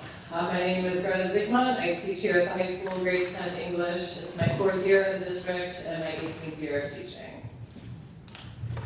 I'm Dan. We knew each other last year when I worked for ANET. I was a coach at Claremont Academy, and I got some tin at that point. But yeah, this is my first year in Lawrence. Thank you. Welcome. My name is Jay Oza. This is my 13th year in LPS, and I'm an English teacher at the High School Learning Center, and I'm the announcer for our LPS Media sports broadcasts. I can hear Thank you. it. Welcome, my name is Jacob Ogwin. This is my first year in the district, and I'm a counselor at Rise Academy, one of the alternative schools for the district. Hi, I'm Morgan Booth. I'm a special education teacher at Spark Academy, and I've been there for 6 years. Hi, welcome. My name is Juan Matos, and I'm also a counselor at the Hennessy School, and I've been in the district for 3 years. Welcome. My name is Matt Abramson. I teach American history here at the high school, and this is my 9th school year. Thanks for being here. My name is Jason Cornelis. I work at the School for Exceptional Studies. It's a therapeutic day school within the district. Been there 8 years now. This year, I'm an instructional coach, and I taught science at the high school level for 7 years. Hello, welcome. My name is Vanessa Marquez Pineda. I am a special education teacher at the Arlington Elementary School, and it's my first year in the district. Excellent. So if you'd like to take a moment to introduce yourself. So my name is Tim Sippel, and this is my 33rd year in public education. I started as an elementary teacher, bilingual Spanish elementary teacher, hablo español. Aprendí desde mi niñez hasta la universidad y viví un año en Argentina donde realmente aprendí el idioma. I learned Spanish starting at age 5 and continued till now, still learning every day. But I was a bilingual teacher for 6 years, a classroom elementary classroom teacher for 10 years total, and then transitioned into a quasi-administrative role working with English learner programs. This was on Los Angeles Unified School District in South LA, very close to USC, if you're familiar with LA, if you've ever been to visit. And then my administrative career was, prior to coming to Massachusetts, was all in Pasadena Unified School District, which is also an urban district, just up the freeway from downtown LA, past Dodger Stadium. And I was the principal of a high-needs school in Pasadena for 5 years, but I previously worked there as an assistant principal and a school improvement facilitator and other roles also. In 2017, my family and I moved to Massachusetts so I could pursue doctoral study. And my children at the time were going into 8th grade and 4th grade. And that was a rough year for my 8th grader then at the time. And once he kind of got his legs and got adjusted, he was like, please, let's not move. And so Massachusetts became home. My wife is an ESL teacher in Cambridge Public Schools. My younger son is a 10th grader now at Cambridge Regional Latin School. You did? Sorry, yeah. That's awesome. That is so cool. And my older son graduated from Cambridge Regional Latin, and he's a second-year student at UMass Amherst now. And so Massachusetts is home. And I've chosen throughout my career to work in places where I like to just say I work in Worcester. And my role in Worcester Public Schools, I've been there for 4 years. I love Worcester. I oversee 13 schools in the southwest part of the city. I support kindergarten through 12th grade, supervisor of all those principals, and I'm a part of the senior leadership team, the superintendent, to shepherd the whole district of 24,000 students. And Worcester, Pasadena, Los Angeles, all those districts, what they have in common is that families really rely on public education to give their students opportunities. And they're diverse, and there are a lot of Spanish-speaking families also where I feel I can be of service and benefit to the district and to the schools. And so I greatly respect what you do every day in your roles, and I live with a teacher, and so I love teachers. So I'm really excited to spend this time with you all this evening and try to answer the questions that you have for me. I'm going to go first. LPS seeks to strengthen the instructional program, and we look to the superintendent for direction and leadership. How have you accomplished this in your career as a leader? How did you develop buy-in with key stakeholders? And what were the action steps that led to the results that you got? So the example, I think the most challenging opportunity that I had to try to do this well was when I was assigned to go to that school that had been, and I have so many panels now, I can't remember what I've shared. But the high school where I was principal, before I was principal there, it had been identified by the state as being potentially taken over by the state. And the school board, as a preemptive measure, voted unanimously to reconstitute the school and require all of the teachers to reapply for their jobs, to require the custodians, and everybody who was at that school to reapply for their job, and require the administrators also to do so. And they had this idea that the school would be reorganized into academies, each of which had a career theme. And they decided at the encouragement of the consultant that there should be someone at the school besides the principal who would help to facilitate the planning process for what the school would be like. And they asked me to do that. And so my title of school improvement facilitator was technically an assistant principal on assignment for that year. And I went there, and my task was to engage teachers, primarily teachers, in the process of planning what this school was going to look like and what this academic plan was going to consist of for a building where they had not yet been hired, and they had not yet been given any assurance that they were going to be there. And so, but fortunately, there were a lot of teachers who had faith that they thought it would probably work out. And they even offered across the district, anyone who was hired to work at that school, they were going to give, I believe it was a $5,000 annual stipend for 3 years to work in this building.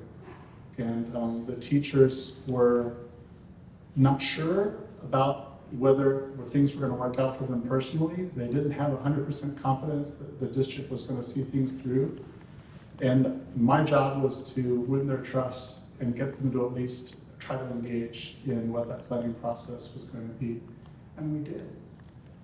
We had panels. There were initially 4 academies and then 3 academies based on some, there were 4 academies, 3 career-themed academies and a freshman academy.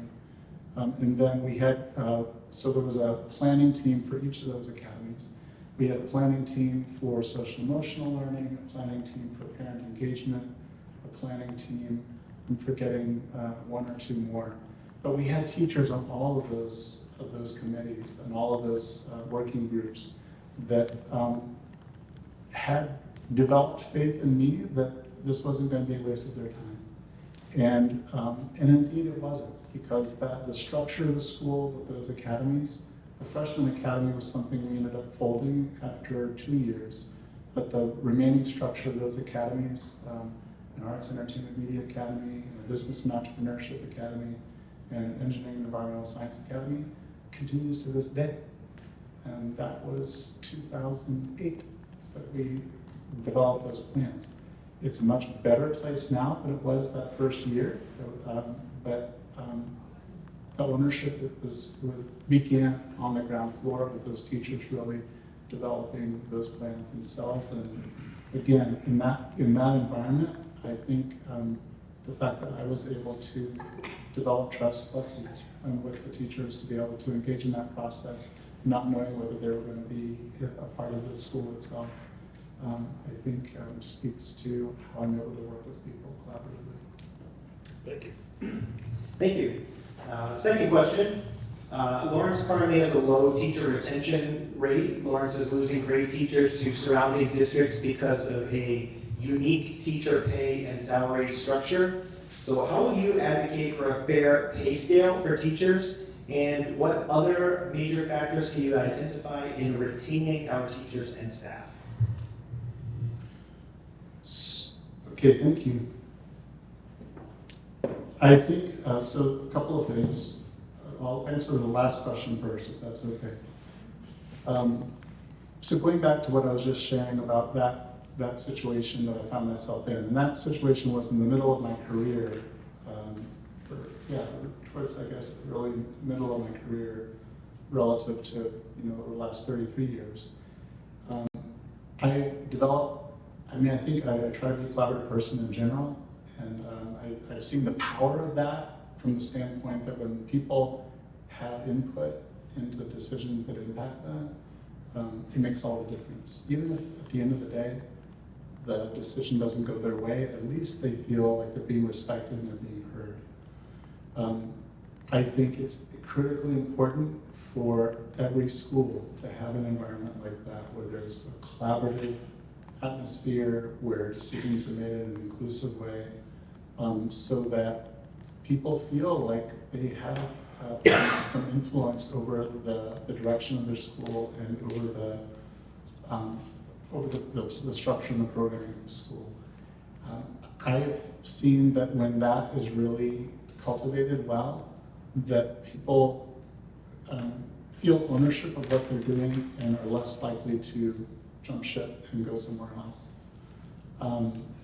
That pay question is something that really interests me, because that's the first time I heard what you just cited.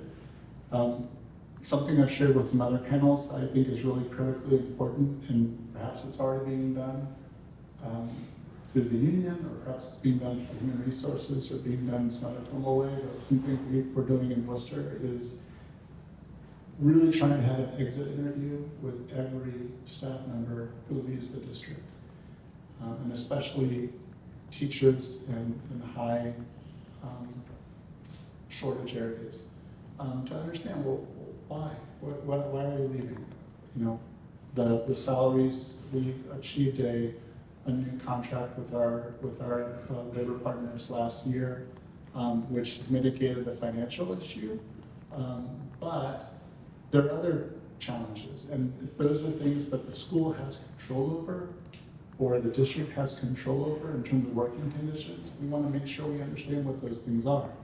If they have a 2-year-old and they're 40 minutes away, you know, those are things sometimes that you can't control, and you can't always mitigate. But if there are things that we do have control over, that's what we should know what those things are. And so I would be very curious as superintendent to look at that data and to understand.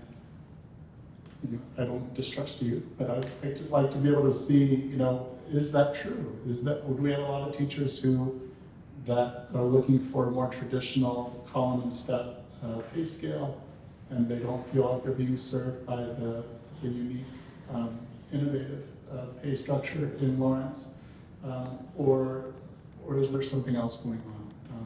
Because it could be that the finances is not the ultimate issue, but there are other things that are impacting the decisions as well, and being able to parse that out could be really important.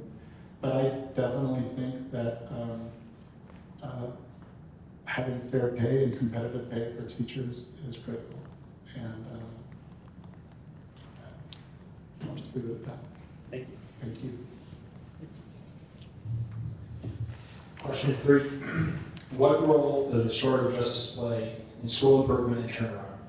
Can you provide an example of a successful restorative justice intervention or program you have implemented or supported in previous leadership roles? What were the outcomes achieved for students, and how did you train and support staff during the process? So before it was called, well, I don't want to say that it was restorative justice, but we, in my high school, we implemented a program. It wasn't even a program, it was an approach to building relationships with students and cultivating a sense of community in every classroom that was called Capturing Kids' Hearts. And maybe you've heard of it. I think they do business in New England, they're based in Texas. We had a grant from the federal government through the state of California for culture and climate, and we were able to do a lot of different things to help to shift the culture and climate of the school. And one of them was engaging in this training. And it involved every staff member that we could get our hands on for 2 days. I think it was 2 days, may have been 3 days before school started. And we fed them, and we paid them, and it was really about the idea that you're not just teaching history, you're not just teaching math, you're teaching human beings. And you have to develop trust with them, that you really care about them as a person before you're going to really get anywhere in some cases with them, with the curriculum. There's some students who know how to do school and will be very compliant and go through the motions and jump through the hoops, and there are other students that until they know that you really care about them and that you're really interested in them as a person, they're not gonna budge, and they're actually gonna test you. And so that training, for some of our teachers, that was really hard because they're much more, some teachers in my previous school were much more comfortable staying with their content and not thinking about that aspect of the work, really developing relationships and having a set of norms that are discussed, and maybe they have some norms in their head that they really feel are non-negotiable, but putting it out there and getting the students to give input into what those norms are, so that a contract for the classroom could be developed of how the students are going to interact with each other and how they expect the teacher to interact with them.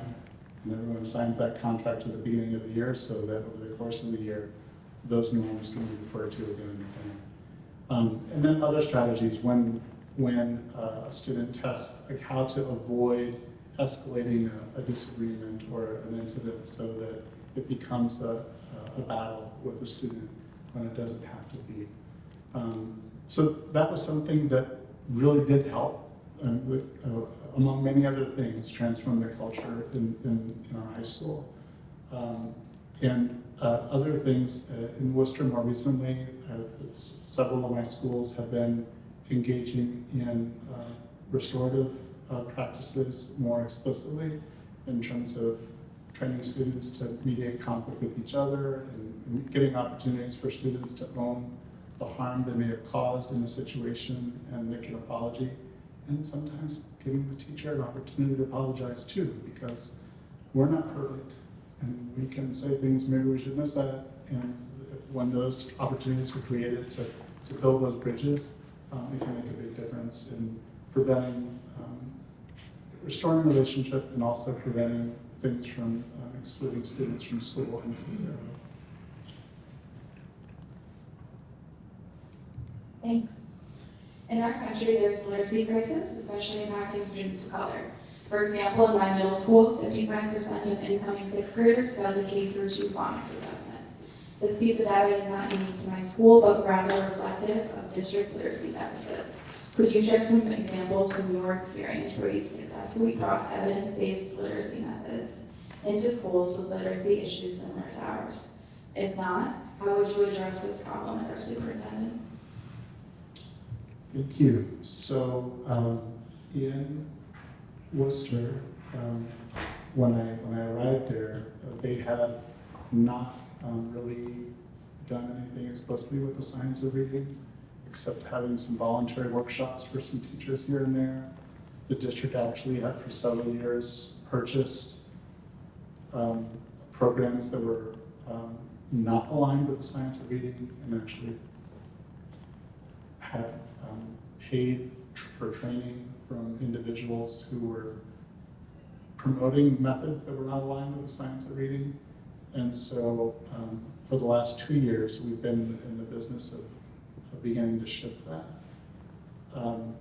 What that looked like was engaging all of our elementary teachers and administrators in the process of looking at adopting a new English language arts curriculum. We adopted, in the end, Amplify CTLA, which I know many of the schools here are using also.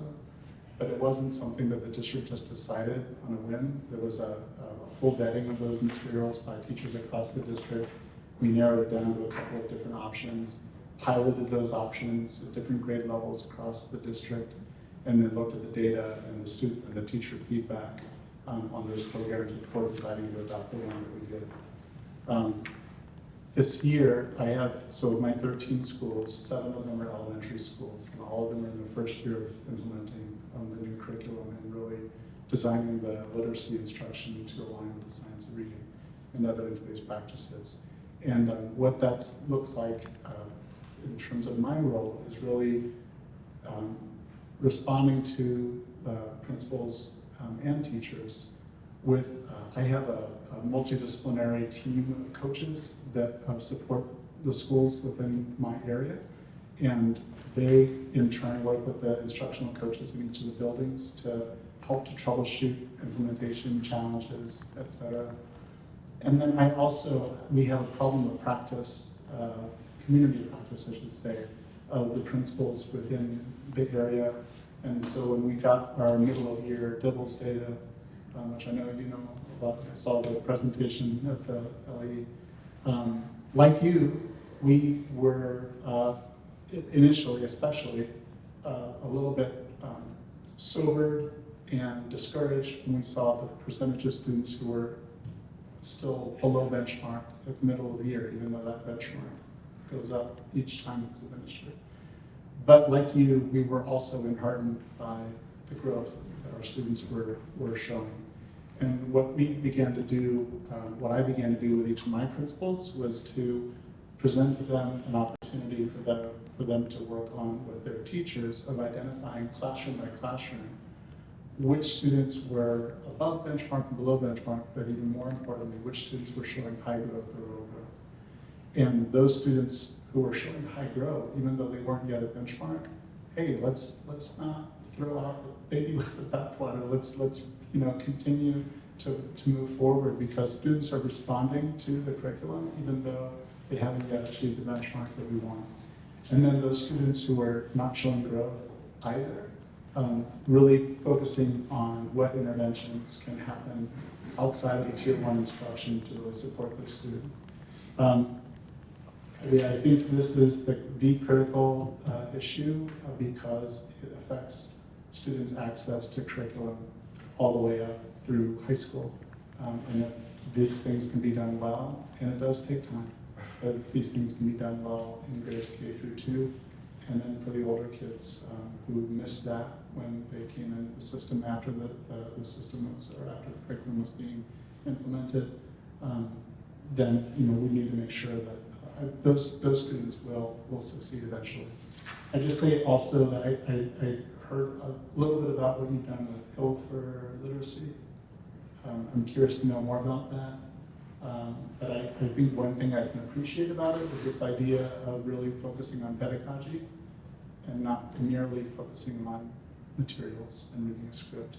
Because that was something that a lot of our teachers needed to feel freedom. They didn't have to follow things page by page, but there were strategies that they were implementing and approaches they were implementing that weren't necessarily about the teacher guide. So anyway, it's a real problem, and I would be eager to continue to move your progress forward in that area. Just in time. Okay, just beat the buzzer. I'm doing well then. It's the first time we've heard it all night. Yeah. All right. Attendance is an issue facing our district. Many of our students travel frequently, work to support themselves and their families, and struggle with mental health. What solutions have you implemented to increase attendance rates while remaining culturally sensitive to our students, staff, and families? So this is tough. As you know, across the country, this has been a challenge, especially since COVID. This has been a challenge. So I think as far as teachers are concerned, I think what I was talking about earlier about that, creating a welcoming environment for students and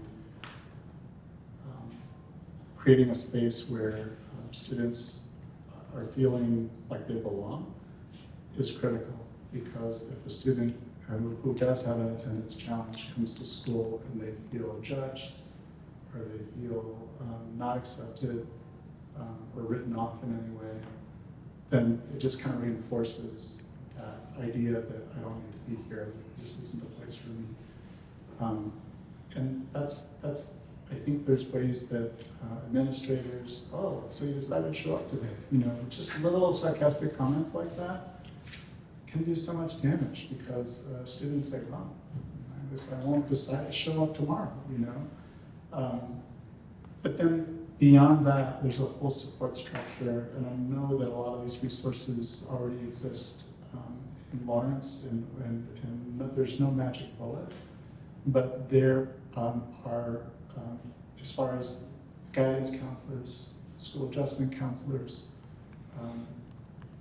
other roles. We have something, I know they call them parent engagement specialists, or we call them wraparound coordinators in Worcester, folks who are able to connect families with resources in the community to help address needs that are beyond the scope of what the school can accomplish on its own. All of those things, that safety net, if you will, that the school can help connect families to, can make a big difference. I think another thing that I'll just add that we have been working on in Worcester this year, and something that I've worked on with my staff as a principal as well, is looking at grading policies.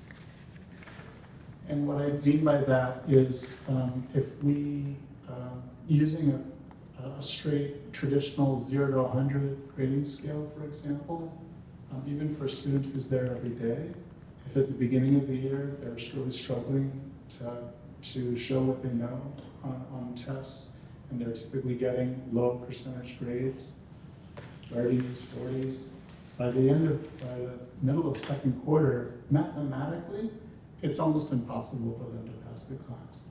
And so looking at other ways to go about structuring grading systems, that maybe having a minimum grade of 50, for example, And some teachers are like, oh my God, what are you talking about, you know? But you know, do you really need 59, or depending on what your cutoff is, it's 65 is passing in Worcester, so do you really need 64 shades of failure? Or could you just do 14, for example? And then beyond that, just other ways to really grade for mastery and not for compliance. I know at Kindergarten Latin, over the last year, they've been implementing some of these practices, looking at what are students showing that they know, and affirming that, and really assigning grades on the basis of that, and not the compliance piece, and not participation. The challenges with that for students who are used to doing school a certain way, is like, hey, wait a minute, I turned it in. Why did I get not a perfect grade? Well, because we're looking for standards. We're not looking for just compliance. But for students who have any attendance challenges at all, it's another way to make the possibility of success more accessible to them without lowering standards in the process. Can I ask a follow-up? Absolutely. In terms of standard-based grading, how do you anticipate that affecting students with disabilities on the report card, seeing that they're consistently getting N's even though they're working extremely hard? That's a great question, and let me just clarify something. We had a group of teachers.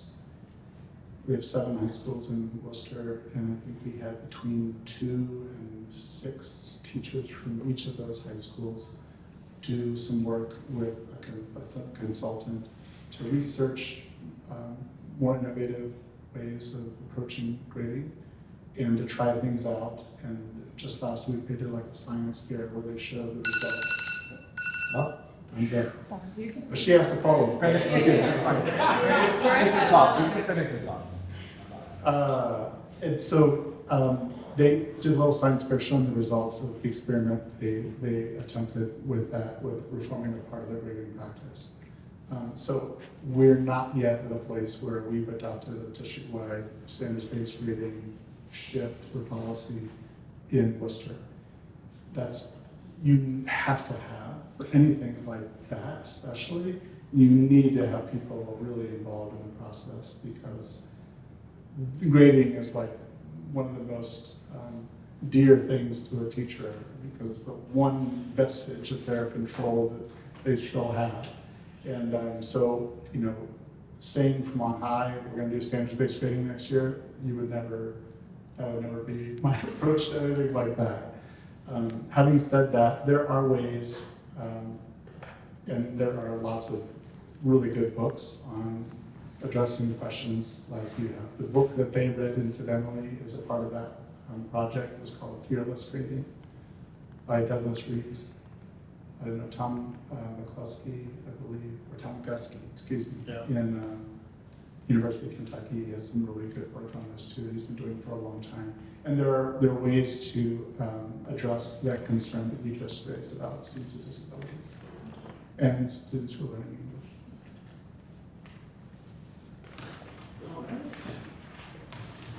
Question 6. As the superintendent charged with leading the district's transition out of receivership, it will require working closely with our state-appointed school board. In your opinion, what are the benefits and drawbacks of that structure, and what is your vision for an effective governance structure to ensure the district continues to make progress on its strategic and academic goals? And what are ways that you've been able to engage stakeholders to build consensus around a similarly complex issue? Receivership is pretty unique. All right, well, and some of you have only been here for a year, and those of you who've been here for longer, and you've got perspective. So some of you have only worked in the district long enough to know what it has been like under receivership, and others of you have a longer history with the district and have that before and after perspective. And I'd be really curious to talk with each of you to hear what you think. From what I've read about Lawrence and from other people I've talked to, I mean, there's the label of receivership, and there's the stigma of receivership, and there's I think the dishonor, if you will, of feeling like I'm not grown up enough to decide my own business. I need the state to tell me what to do. And there's lots of very, very passionate views about that. I've also heard, and I've read, the turnaround plan, the different iterations of the turnaround plan over the course of the last 12 years. And it seems like there have been a lot of good things that have happened. I mean, good people working really hard over 12 years. You would hope that there's some good things that have happened too. And the teachers are a critical part of that.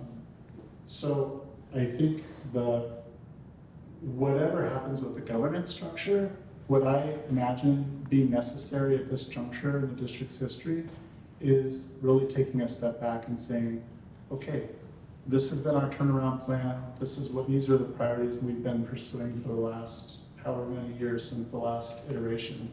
I think 2022 was the last one. Now is our opportunity, whoever is ultimately making the decision, now is our opportunity to decide what is our vision for our students and what do we feel the most critical priorities are for us to invest in and pursue to make sure we provide students with what they need.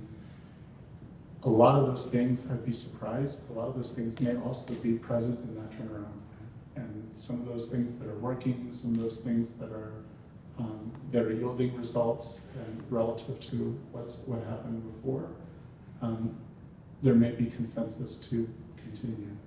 And there may also be things that people are not happy with. And there could be an emerging consensus to say, we want to tweak this, we want to take this out, we think this other piece should be added. But that needs to be a very inclusive process that ultimately the political leadership of the district would determine. I see the role of the superintendent is trying to do a very complicated dance in the midst of all of that. You all are aware right now that there is a proposal for a home rule charter amendment that the final contours of which are going to be debated and figured out at the city council level and then at the state legislature level. So I'm not going to presume to tell Lawrence how to run its schools in that sense. Elected school committees, elected school boards work in most places, but I can also attest to the fact that sometimes elected school committees and elected school boards can be quite dysfunctional and get in the way and even undermine the effectiveness of a district. I don't live in Lawrence, and I wouldn't presume to tell Lawrence how to pursue that. And I don't think at the end of the day, it's one person who should be making that decision anyway. It's the collective community through its elected representatives that need to decide that. But my role would be to make sure that the schools, the teachers, the administrators, the parents, the families, the students ultimately are taken care of, are receiving the services and the education that they need throughout that process, so that however things shake out in terms of the governance structure of the district, they're getting what they need. And there's an inclusive process for deciding what that improvement plan should look like post-receivership, so that continues and the district can grow. Curiosity? Yeah. Because receivership is so unique. Have you been able to engage stakeholders to build consensus around an issue where there were similar passions around something like, obviously something different, but within your experience? So, I mean, going back to that experience I mentioned in the first question about high school. So this high school, it's a great school. It's a great school. And up till now, it's the best job that I've had because it was just such a great place. And Jackie Robinson went to high school there. And just legacy of alumni that came out of that school. And that alumni association was passionate about it. And one alumnus of the school, alumnae of the school, was the city council member for that district when I became principal. She ended up deciding to run for mayor and not run for re-election as a city councilor, and someone else was elected, who was also an alumnus of the school. And the school board member, at the time we didn't have, they were at large, but there were school board members who had gone to that school. And that the local civil rights organizations were, because of the demographics of the school, were very, very concerned about that school. And so for folks to mess with that high school and to reconstitute it, and then fortunately, I'd been in the district for a few years when I became principal, and so there was a little bit more of an opportunity for me to prove myself then, but, and I did. And and I would just say that the concern and the passion for that school and wanting to make sure those students were taken care of in a very high-profile situation was something that where I had to build those relationships with people and really help them to see that I cared about that school and cared about those kids, and we were going to do right by them, and that they were going to have a role and a voice in what that looked like going forward too. Thank you. Well, we are about out of time. I guess if you have a quick question to pose to the group, you can try to field a response. But we are supposed to wrap up at 6:10, so I don't know what you guys think. Would you like? Take a question. All right. All right. One question, unless you need to hit the road. I just have an appointment at 8 o'clock with the LAE. That's Okay. Well, you'll want a break. We'll do one question. I'll eat dinner. You know, I'm sure I'm going to have like 10 questions after we leave here. We had many more to whittle through when we developed this list.